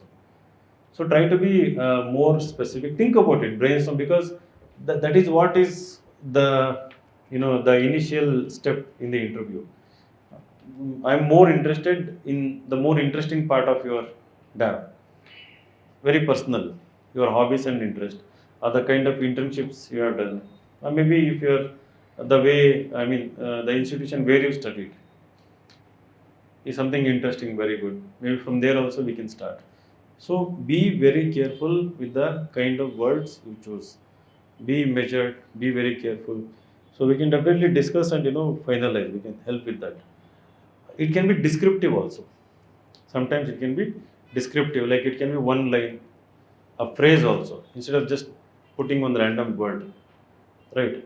What about you? Hobbies? Swing trading and playing cricket. What Swing trading? trading and playing cricket. Swing trading. Swing trading. What is swing trading? So basically, trading with technical charts using momentum of the stock. Hmm. So it's like active buying and selling rather than long-term investing. What is the difference between there is another short trading, right? Hmm? Short selling and all. Intraday trading and swing trading. So swing trading generally you hold the stock for 1 month to 3 months, even 6 months. You stay with the stock as long as it's showing the momentum. Intraday Now, what is trading, swing in this? Why the swing word is used here? up and down. The stock moves up and down. So swing implies that you are buying when it's swinging up and selling when it's swinging down. Now, how is it different when it is doing well, when it is not doing well? Because you don't want to be in loss position, so you sell. That's right. Okay. Did anyone get clarity about it? Swing trading. No, I'm not good with stock thing and all. I'm just curious here. Sir, I got better clarity. That swing trading means studying various charts to understand the and predict our bet to gain profit. Now, how is it different from daily trading, Yes, sir. selling and buying? Timeline is very short in daily trade. So in swing trading, it's like you are holding position for 1 month, 3 months, 6 months. While intraday, these are very 1 day hold or 5. So, why are you holding your position for 1 month or 3 months? Because it's showing momentum, showing strength. So the probability of going up for the stock is very high. While in intraday, they buy and sell during day only. So they move. So, you are hopeful that it will, the value will go up. Not hopeful, sir. charts and all the probability parameters. So meanwhile you will be studying also. Yeah. Okay, you are constantly observing the momentum, how it is performing in the If exchange. it's so weakness, I change my position from hold to sell. Where in intraday, it's at the end of the day, you are not going to hold a position. You are going to sell. How long you have been doing that? 2 years. 2 years. How much profit you have made? Sir, Like, don't mention the many, have you made profits? so, You are rich. 30% CAGR has been there, sir. 30%. Yes, sir. That's very good, very high number. Good. Another one is cricket. Playing cricket. Where do you play? So, in my department there is garden. Also, sir, in hometown, I play cricket on weekend, Sunday and Saturday. Okay, you are from Calcutta, sir. Kolkata, Yes. Calcutta. Yes. Okay. So where are you working? You're working in Bangalore, right? Yeah. No, sir. I'm not working. I trade as a business, sir. Oh, actually, you are not working, like you are self-employed. Yeah. Okay. Aspirant come self-employed. Good. What about your hobbies? Sir, sports, rifle shooting, and bike riding, and one more is fitness enthusiast. Business? Fitness. Fitness enthusiast, not business enthusiast. Okay. Fine. Yeah. Stand-up comedy I did. Can you come and do here? Yes, I am. Ajab, come. Content is a bit of Hindi. हाँ, हिंदी में बोलो, हिंदी समझ में आता है। मैं भी हिंदी में कॉमेडी कर सकता हूँ थोड़ा सा। Right now. हाँ, आ जाओ। परफॉर्मेंस का टाइम है, हंसा दो सबको। देखते हैं कितना मैं बहुत थक चुका हूँ। कल पूरा हमारा कन्नड़ा राज्योत्सव चल रहा था, हिंदी नहीं किया हम लोगों ने। I was there. अच्छा, I study here. तो खुद को भी कितना दिख। Hi guys, my name is Abhishek Singh. तो मैं फ्लाईओवर पे चढ़ने से पहले पापा को फोन कर देता हूँ कि फ्लाईओवर पे जा रहा हूँ, जिंदा बचूंगा तो 20 मिनट बाद कॉल आएगा, अदरवाइज लाश लेने आ जाओ। कौन सी flyover? Any flyover sir. Bangalore में यार, like flyover every flyover, Bangalore का नहीं। बैंगलोर में सर और ज्यादा नेक्स्ट जो किसी BMTC place when 2 p.m. TC buses come and I am driving in between, I get afraid of being sandwiched in between. Bangalore में Because one BMTC comes and throws you out of flyover and down one more BMTC runs on it. अच्छा, And we hit after 1.5 hours, sir. After preparing, I am not doing it.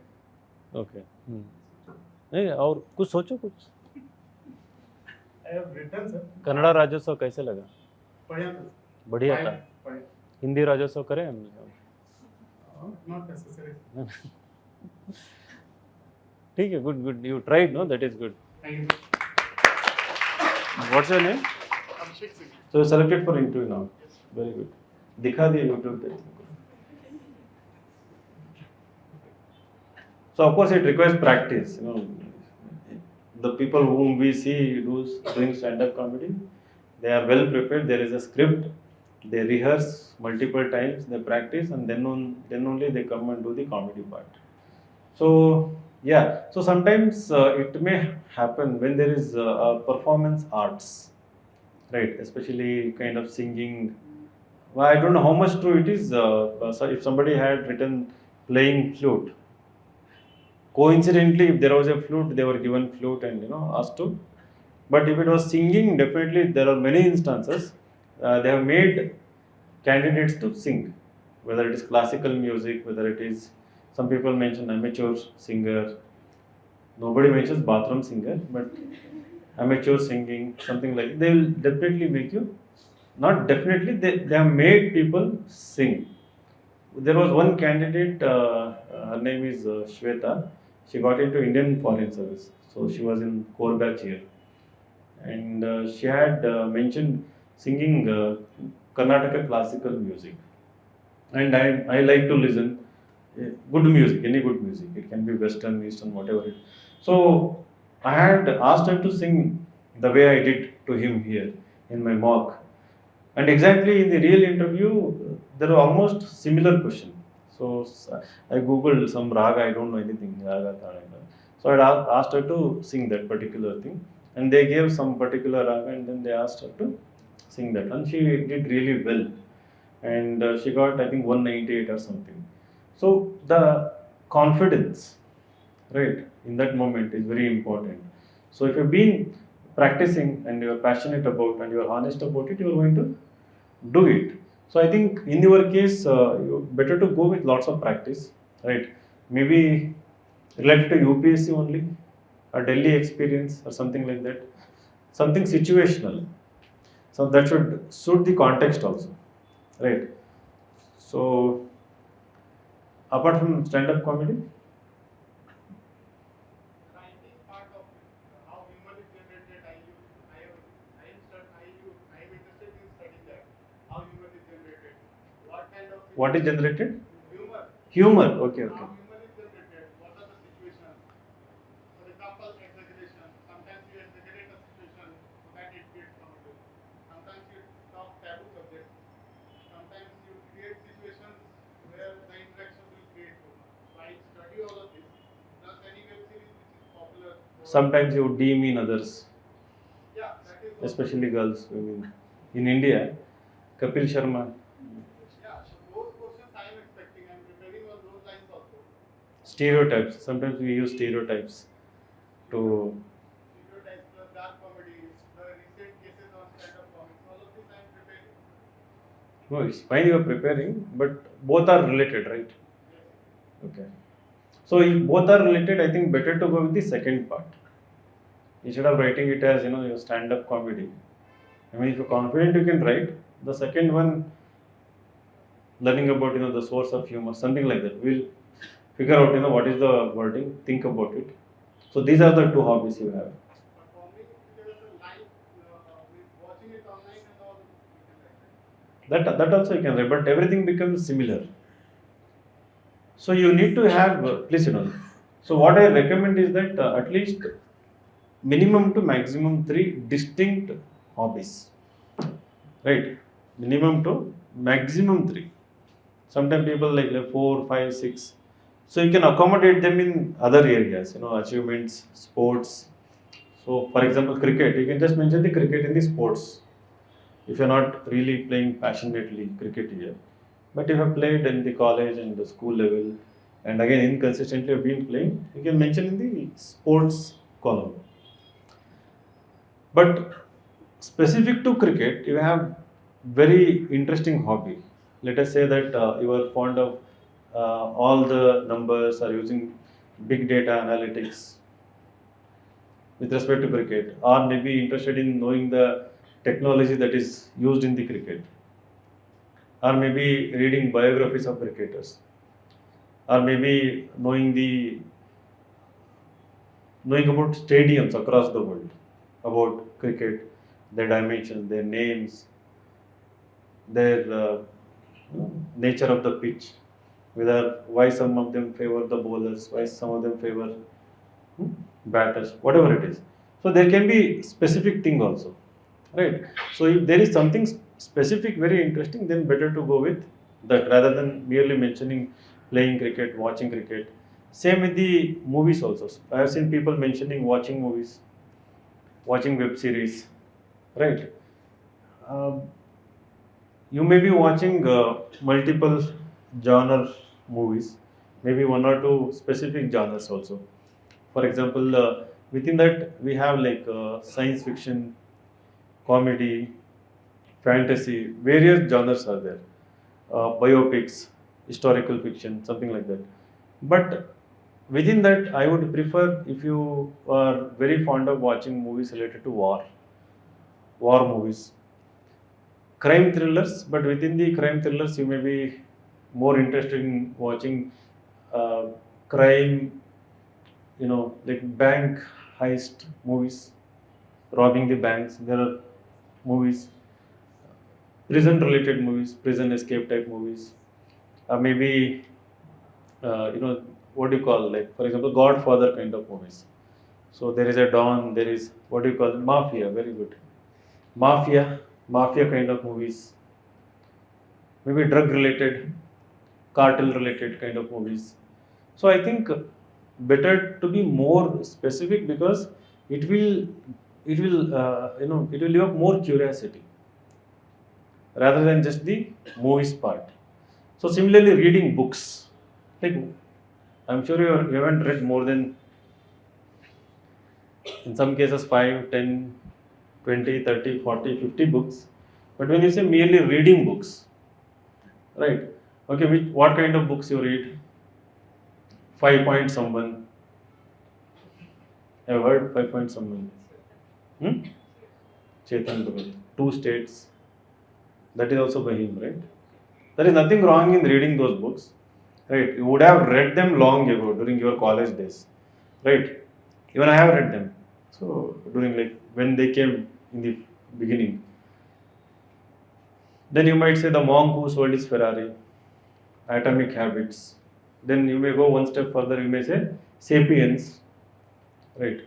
Or maybe Homo Deus, Nexus, 21 lessons for 21st century, something like that. Okay, good, cool. But reading books is too vague.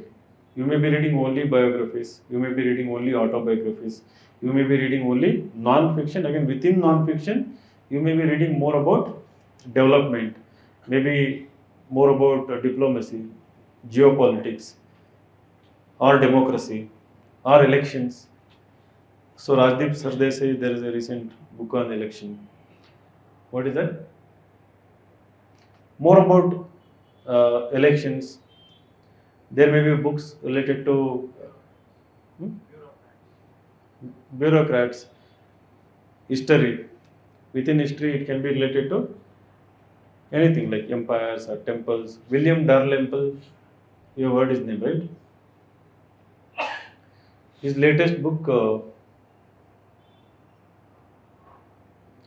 I mean, only last week got released. I bought it also. I don't remember the name.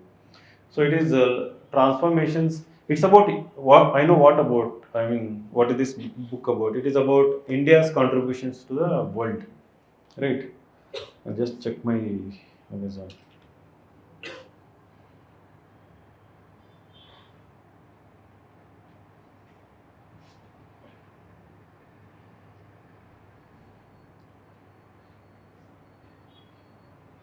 The Golden Road.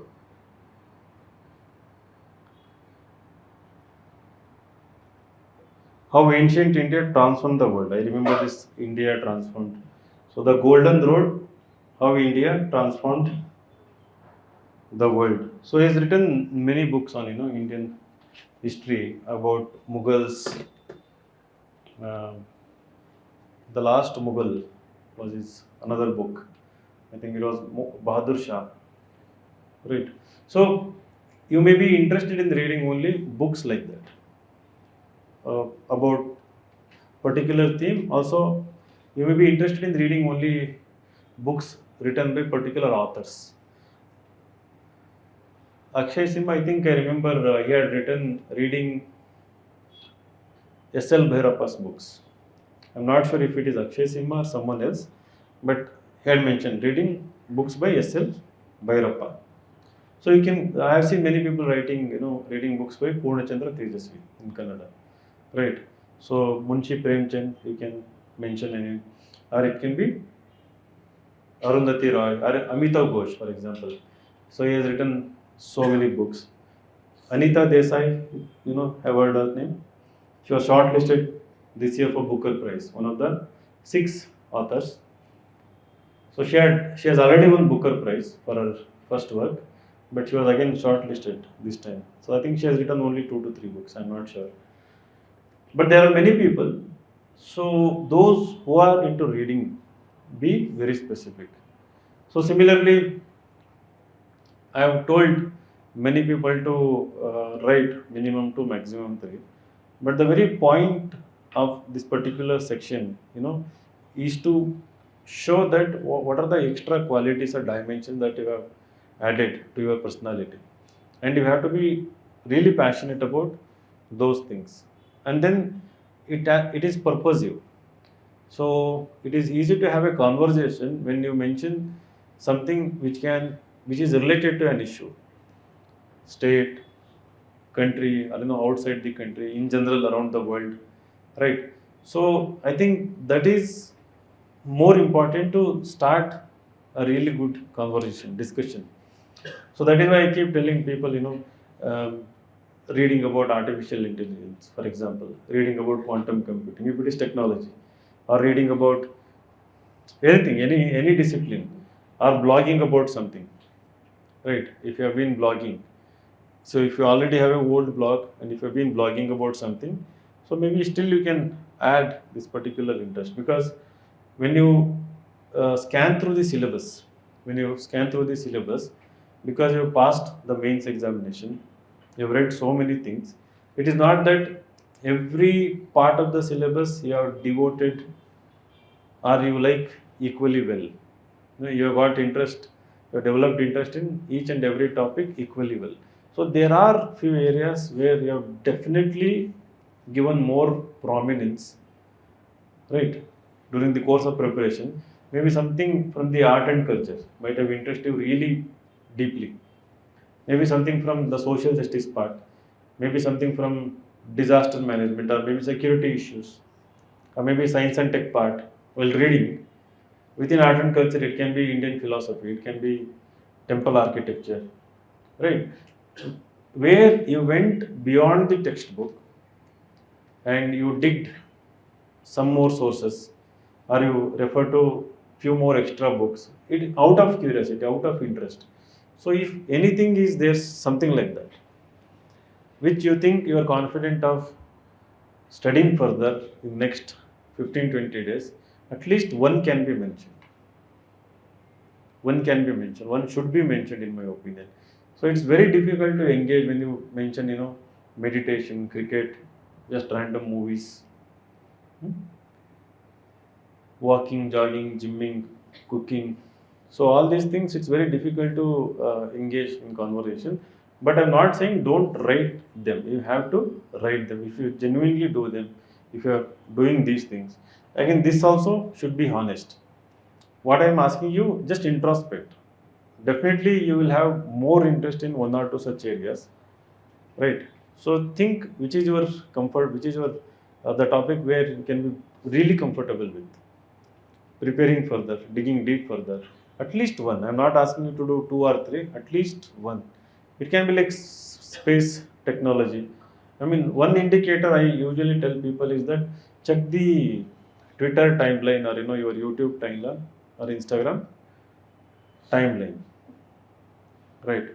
So I think last session also I did this. So if you just check my timeline, I'll just, so I'm confident about showing my Instagram, or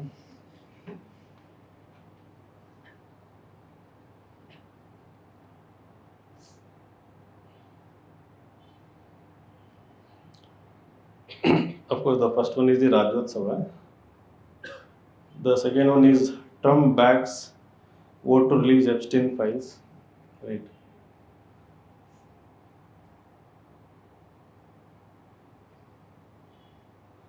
This is Dark Sider, something related to geography, geology. This is architectural design. This is about books, non-fiction books. This is the college I visited, IAM Kolkata related. So this is about, again, BBC News related to Venice, and this is about literature. This is about quantum computers, right? Astonishing video shows hydrogen and oxygen forming water at the nanoscale. Okay. And then there is world history. People discussing something. And again archaeology is there. Right. And again books. You don't see much of heroines, heroes and dance, in my Instagram timeline. So I'm so much passionate about Egyptian archaeology, and they recently opened a world's largest museum near the the pyramids of Giza, right? And they are asking British Museum to give them back all the artifacts that they have looted. So something like this. So similarly, so when I go through this broadly, I'll see like maybe architecture, and then archaeology, something related to history.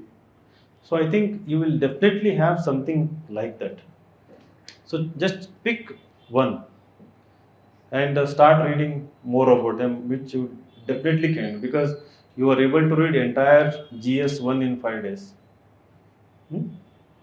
Right? You are able to read entire GS1: history, geography, world history, modern history, art and culture, society. You are able to do that in 1 or 2 days during the mains time. Before prelims, you can read entire Indian polity in 3 to 4 days. Right? So why don't you, for example, how the rights are developing in India, right? The debate around the human rights, fundamental rights, their evolution, it itself can be a small interest. How they are, right? So like this, you can actually, if you can just remove everything, right, and pause and think and start doing introspection where your concern is really, right? What does actually bother you? What does actually concern you? That is also part of interest, right? Interest doesn't mean something you like, something you are also concerned about. For example, if you are concerned about the state of government schools in India, or if you are concerned about women empowerment with respect to their political representation, right? Or if you're concerned about child malnutrition, if you're concerned about forests, right, how they are fast depleting, if you're concerned about street dogs, right, so if you're concerned about the vanishing birds, right, something like that. So that can also act as an indicator to identify which can be put as hobbies and extracurriculars. So then achievements, if you don't have, don't really worry about it. Leave it blank. Sports, if you don't have, don't worry. In the NCC, and they have written NCC slash sports, right? So there you can mention about scouts and guides, and also about NSS. Any voluntary services, any voluntary things you have done. So there it can be actually mentioned. And scholarships and all, it can be from first standard to university level. So leadership also from school to college level. It is not like state and national level. So whatever, like class representative, school captain, sports captain, prefect, whatever it is, all these things can be mentioned. But be very honest with it. And if there is long gap, 4 to 5 years or 2 to 3 years, genuinely don't try to fill it. The board is so well aware of these situations, because everybody who goes to interview, 2700 odd candidates, majority would have prepared long term for this examination. Every year, year after year, they would have spent minimum 3 years, maximum 9 years. So it is a very well documented fact. Some of them might have reached that stage while working in an organization, private or government. Some of them might have got there during the course of their preparation after 2 to 3 years. Some of them might not have, might have got the opportunities, might not have joined also. But that doesn't mean you try to show it somewhere. You cannot show it. Only in the introduction you can talk about it, maybe. But some of them might have joined higher education, right? So that will also fill the gap. I have seen many people, if anthropology, then they will join anthropology course. Political science, ignore political science, something like that. So I think that is all fine. But don't fake anything in the DAP. It's very, very important. Right. So another area, last.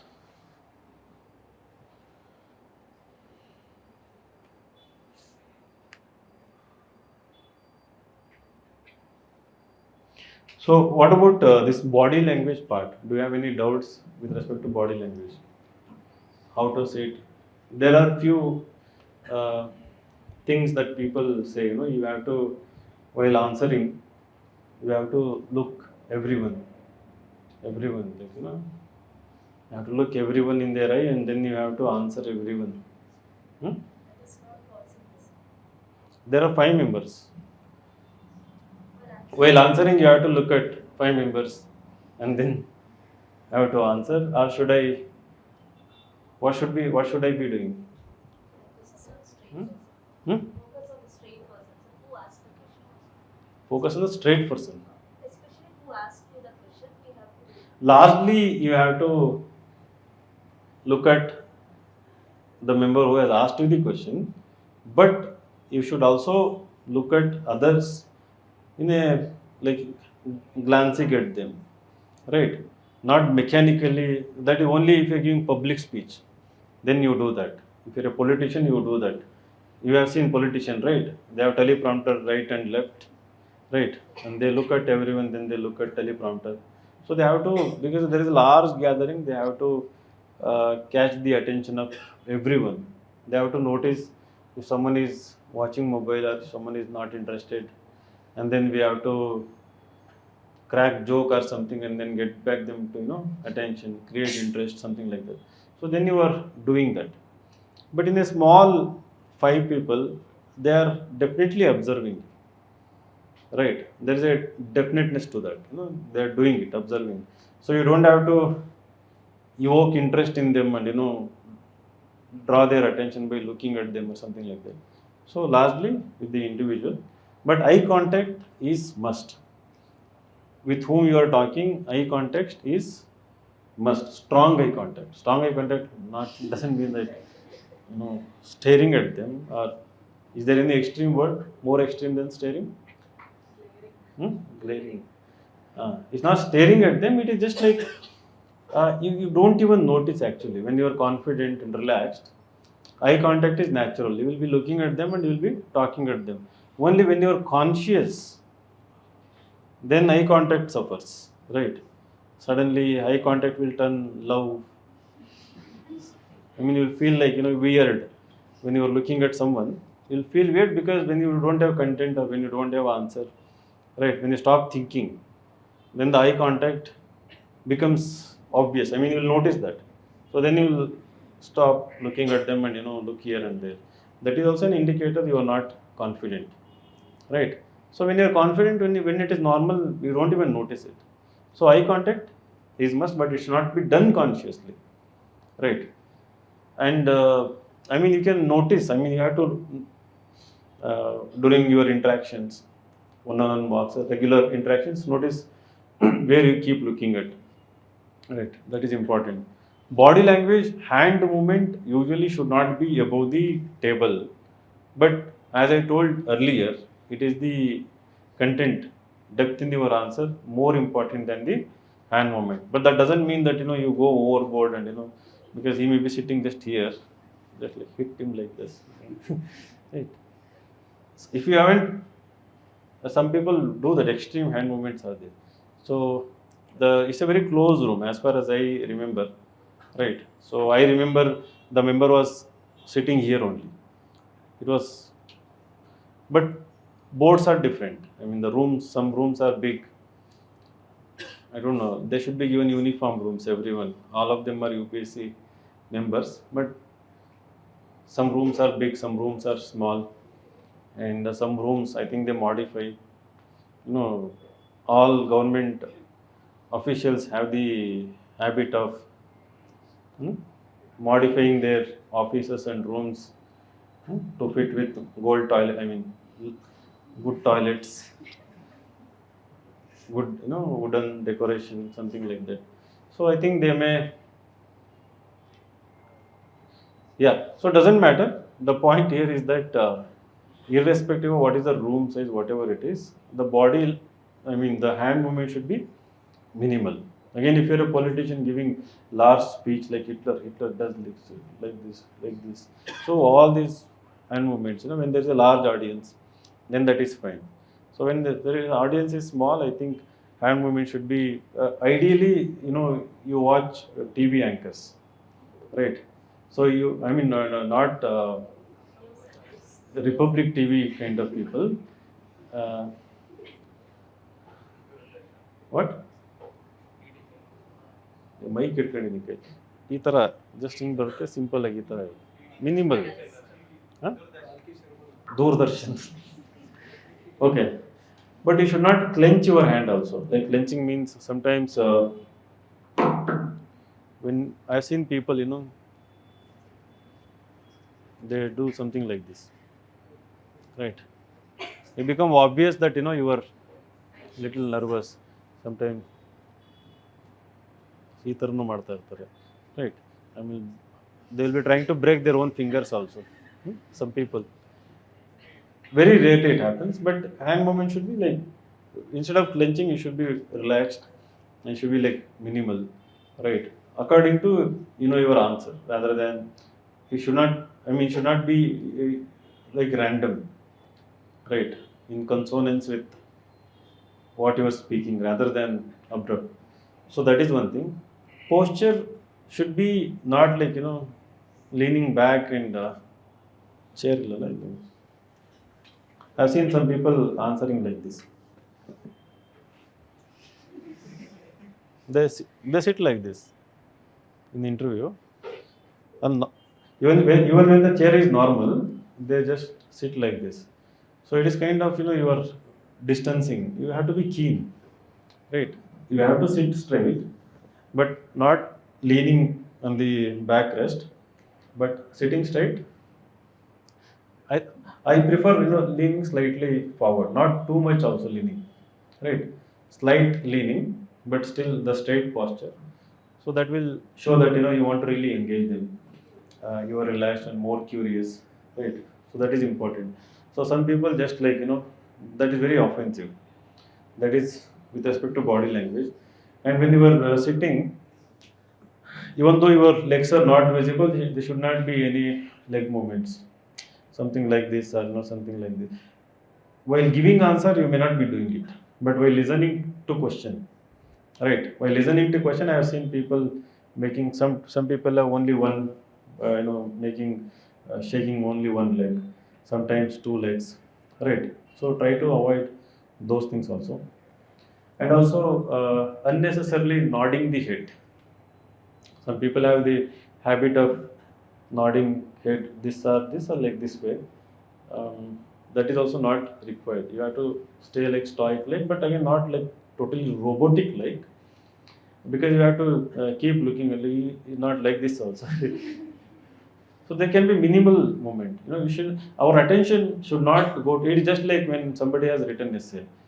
If there is small grammatical mistakes, small spelling mistakes, small factual errors, so our attention is diverted towards that rather towards the substance of the essay, right? So just we have to avoid them. We don't know, because till now I am not sure whether you have observed, whether you have carefully analyzed your own personality, your own body language. But henceforth, from now onwards, you need to be very careful. And another thing is that while giving answer, never ever touch your face, right? Especially while giving answers, some people, I mean, again it depends on another thing, but usually try to avoid. Some people will be touching,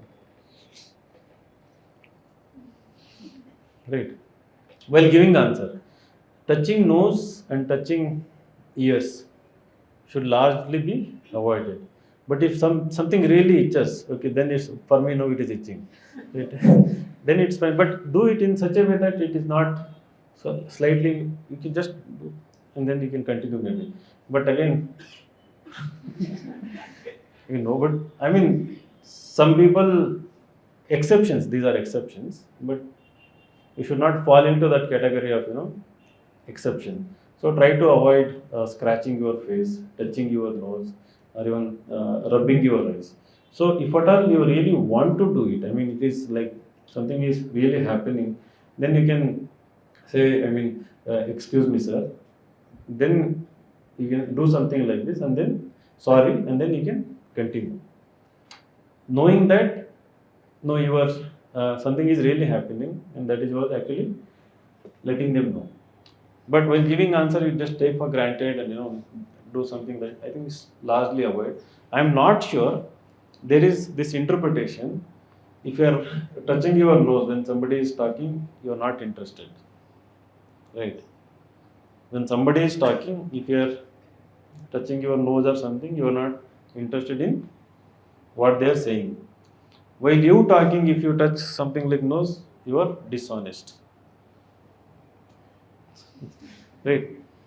What you are saying is not honest. I'm not sure about it, so I don't know. It is there, so it's a dark psychology there, sir. What do they call? It's called dark psychology. Dark side. behavior. No, I'm not sure, but It is there. sometimes I mean they have negative connotation, they get negative interpretation largely, right? So better you try to avoid them also because they are observing you, right? If you are not under observation, it's fine, do whatever you want. But you are constantly observed, so better you maintain the dignity, maintain certain etiquette, right? And be aware of certain body languages that must be avoided under all circumstances. So apart from that, it's okay to have beard also, right? It's okay to, but again, long hairs try to avoid. Good haircut is important, and better to go with a good suit, boys. And usually ladies they recommend cotton saree, color, sober color, right? So light green, light pink. I don't know, but they prefer that. I think I have seen people going in salwar also, getting good. I mean, marks is not decided based on what you wear, right? And you might have seen in transcript if somebody is wearing interesting sari. If there is a lady member, they usually ask, okay, what is the type of sari you're wearing, material, and motifs on the sari, right? Boys, nothing. Suit, light gray, light blue. So better to wear light grayish and light blue, light navy blue suit, and the matte finish tie rather than flashy, shiny ties. Tie should not have lots of pattern also. Little stripe or totally plain. Tie is better, right? And then so these are the things largely which I wanted to discuss today. Coming to hobbies, interest, and extracurriculars. Hobby is something that you have been doing consistently. Interest intermittently, but you have more interest in that than you have for other things. Extracurricular, something you have gone beyond your comfort zone. Hobby is also something beyond comfort zone, but you might have developed comfort also there. Extracurricular, beyond your curriculum, beyond your usual academic, going outside, doing something. So there is a clear distinction. So that is why interest can be mentioned, interest can be varied. So better you introspect about it. One indicator I talked about it, and then I think you may go through syllabus, and if you go through notes, if you have split syllabus into subtopics, that also you can glance or see which is more interesting. And within optional there can be something more interesting also. Within optional, I've seen anthropology optional people almost majority of them mentioning something about tribals in the hobby part, right? So something about tribals. It can be watching tribal documentaries related to tribes, or mostly it is documentaries about tribals they will do. So it's not about tribal welfare, tribal health, tribal habitats, threats to tribals around the world, or diversity in tribals that is there around the world, or culture of tribals in general, right? Unique cultural aspects of tribals, something that is not there in the syllabus, but you might have studied out of interest, might have watched in national geography documentaries. So you can look into optional also to find out certain things. So wish you all the best. If you have any doubts, you can ask me now related to interview. Sir, if the particular university or state or national level with respect to sports they ask, I haven't won any medals in the university level, but I have participated in Coco. Can I mention here? In achievements, you cannot mention. In sports, you mention. In achievement scholarship, only if you have won something, a medal or something. Even if you have presented a uh, paper beyond your academics, again, not as part of your assignment, internals, but something out of interest, uh, in coordination or in, with your professor, you might have presented some paper. If that is there, you can mention. But that COCO should be in sports. I haven't won any medals, but I have participated. No, it's okay. The sports is not about winning or anything. It is playing. Very few selected. So how I should rate So they are basically novels. All these are novelists only. Better to mention novels, reading Kannada novels, mainly by S.L. Vairappa, Shivaram Karanth, and one more author, Purnachandra Tejas. These three names also you can mention. and knowing about wildlife animal behavior I mentioned, but more research about tiger, hyena, and elephants. So, Then better you mention be specific about, because when you say animal behavior, I can start by asking about insects also, birds also, aquatic animals also. another one, watching wildlife documentaries. Like I watched David Attenborough. Attenborough, Attenborough, no, not Attenborough, Attenborough, Attenborough. David Attenborough. Have you watched all his documentaries? One series, one. There are many series, right? Hmm. So I mean, he has been doing them for past 4 decades, right? David Attenborough has done many documentaries on wildlife, on planet Earth overall. So there are documentaries on planet Earth and wildlife also. So try to watch as many as possible. Then you can mention his name and you can mention the series also. Or you can say watching documentaries by David Attenborough. In general, not merely wildlife, documentaries. They are largely related to environment, wildlife, earth, nature. Okay. So, what if the candidate doesn't have an interesting tab? Will that affect our personality test? Because not everyone into the great hobbies with big stuffs, and most of the human beings are they like to be simple. Most of them are simple human beings. You think that they don't have the capability of being an efficient now? Okay. Our question is that what if somebody doesn't have any hobbies or interests? And she is also making a statement most of the human beings are simple and they don't have hobbies. Does it mean they are not capable? No. As I said, it is adding more dimensions, more value to your personality by pursuing so many things. But sometimes what happens, your honesty, your integrity, clarity about what you already know, that can confidence, that can also win over the people. But when you reach the interview stage, you have acquired large amount of knowledge also. These qualities coupled with knowledge can still get you good marks. When you don't have hobbies and interest, you have to engage them in the knowledge part and then the core personality traits part. If you are able to engage them, there still you will get very good marks. Even when your DAF is lean and doesn't have many accomplishments, achievements, leadership roles, sports, hobbies and interest, even then sometimes there was a time we would recommend fill so many things. Now the strategy is that whatever you have really done, mention them and exceed expectation in the interview. But the risk here is that questions can be random.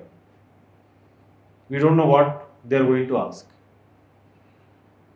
You are clueless. I mean, you may expect question from, of course, district, your state, optional. They are very much there, but they would have exhausted so many questions and so many aspirants.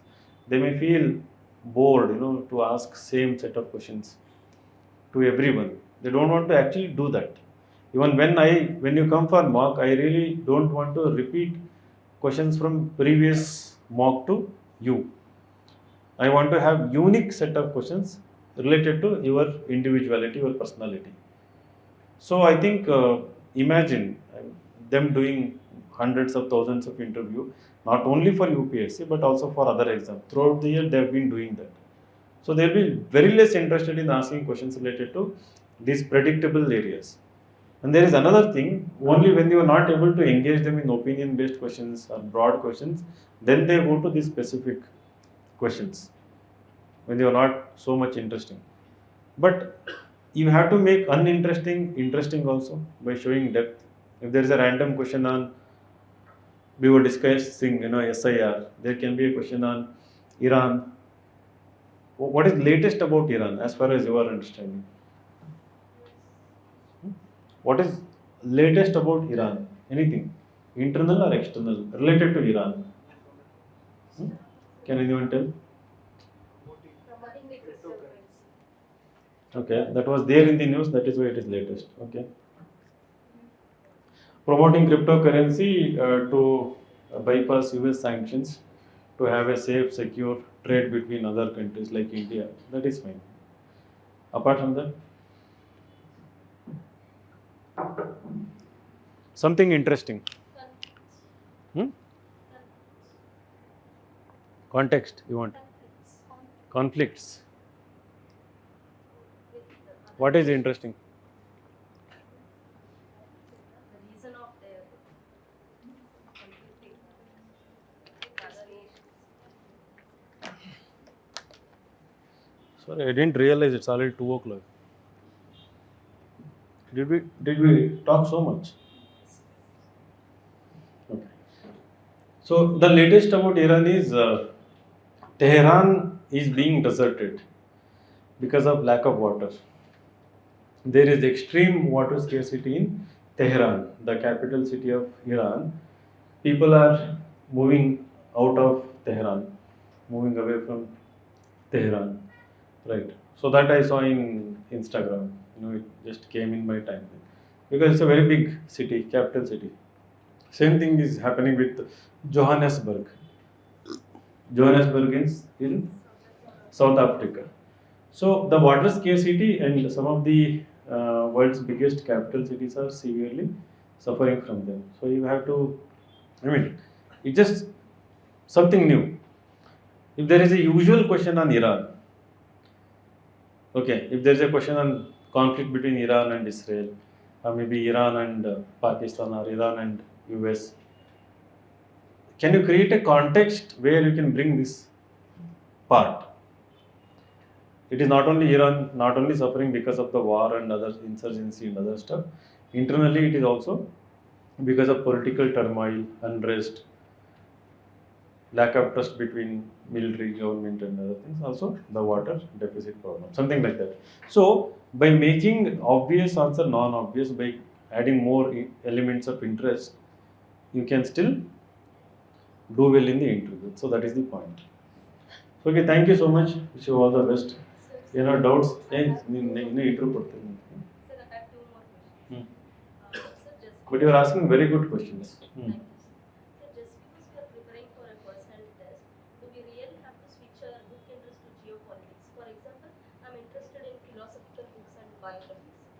Just because I'm giving personality test, I don't have to switch my interest to geopolitical interest. I mean, books of such. No, you don't have to shift your interest. You have to be interested in it. Just for the dab, just for the interview, don't do that. You have to be genuinely interested. You said you are interested in philosophy, Indian philosophy, right? So read more about Indian philosophy. There is a book by Dr. Radhakrishnan. There are 2 volumes about Indian philosophy. Buy his books. Start reading them. One last question, sir. It might be silly, sir. And you were telling about the sitting posture. For girls, sir, if there is a fan, some split hairs will be coming front. We'll be doing like this. Will that be a disturbing thing or like? That is all fine, not an And on issue. the same day, we may be having cold. We'll be using fan touch. I think first you have to let them know that you have cold. And if somebody has a stuttering problem, again, empathy is there. They are okay with it. And as I said, they are aware you are coming from various socio-economic background. So that's all fine. Okay. Thank you. All the best. For next day, when do we start mock Okay, regarding that, so what I'm planning is that those who are giving interview this year, so whenever I'm in Bangalore, I'm going to be there 3 to 4 days here. One is mock interviews. I'm going to conduct mock interviews, one-on-one mocks. We'll start from tomorrow itself. Secondly, I would like to have 1 hour discussion in my cabin. You can all come and sit. So if the number is big, there is a podcast room where we can discuss any issue in depth, or you can hobbies also in depth. So I will try to generate as many questions as possible in real time, and also everybody who is there can also contribute. Brainstorm, till you exhaust everything. Pushing the limits, so that you are forced to think deep and think hard. So that is something this year I would like to do. So maybe in the evening we can do for 1 hour, maybe for 2 hours we can do it. So we will be doing it from tomorrow itself. So those who want mock interviews from me, you can register. So we are going to do offline as well as online also, Zoom, and definitely they will be worthy of your time. It has yielded a very good result, because like last 10 years I've been doing this, and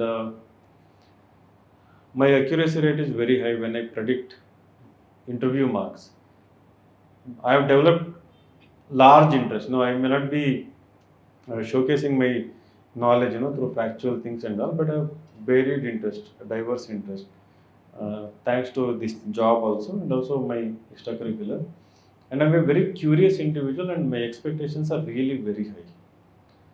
So when you say reading, my expectation is that you should have read books by, as I was discussing. For example, if it is Indian authors, okay, Salman Rushdie. Have you read any books by Salman Rushdie? Right? Have read any books by Amita Ghosh or Arundhati Roy?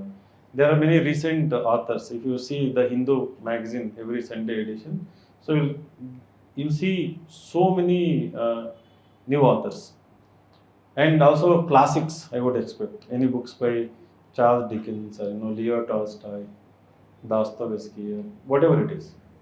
Even if it is movies, then I would expect I watched movies by Martin Scorsese, or all the big directors of Hollywood, or maybe Indian Satyajit Ray. Like I watched any movie by Satyajit Ray, example. So something like this. Expectation is high, but I believe similar expectations will be there in the interview board, because they would have developed this higher taste, higher expectations, because of experience, because of lots of exposure, because of that kind of company they keep eventually. So it is not that they expect you to have all those things. It is just that if you can somehow surprise them, match the frequency, then it is done and dusted. So based on that, we have developed, where you stand with respect to the marks out of 275, currently where you are, and from here how you can go to that level. So it's a really exciting, as well as I keep telling, it should be more intense than your mains preparation. This phase, highly rewarding phase, and something you won't remember your mains experience. You will 100% remember your interview experience till your last breath. You won't remember your mains experience. You have written so many papers, it's gone. You won't remember what you wrote in your essay, right? which topic you wrote, you won't even remember. Like 2 years ago, which topic you wrote, if you have written mains 2 years ago. But interview, you will remember the question, you will remember answer. Largely, it's so fresh, even after like how many years now? Uh, 12, 14 years. Even after 14 years, it is so fresh, the experience. What I wore, how I went, what I was reading. I remember picking up the Times of India first, not because I had read Indian Express and the Hindu, but there was this Times of India copy. So I remember picking up the Times of India and reading, when I sat there with few people. I remember Gokul from Kerala who was sitting right next to me, right? And he was a very nice guy, and we had a good conversation about, I was working as PDO, and because he was from Kerala, I just like, so how is the panchayat thing is going on something. He was very calm and he discussed. So he was the one who actually got highest that year, 214. His interview was before me, and my, no, not before me, after mine, right? Before me, that guy, red faced. So after me, his interview. So consecutively, like I got 210 and I got 214 marks. Gokul GR, he got all India rank 18 that year, right? So the memories are formed. So you are going to create that experience and memory within next few days. So make it really a fond memory, where you can remember it for very long.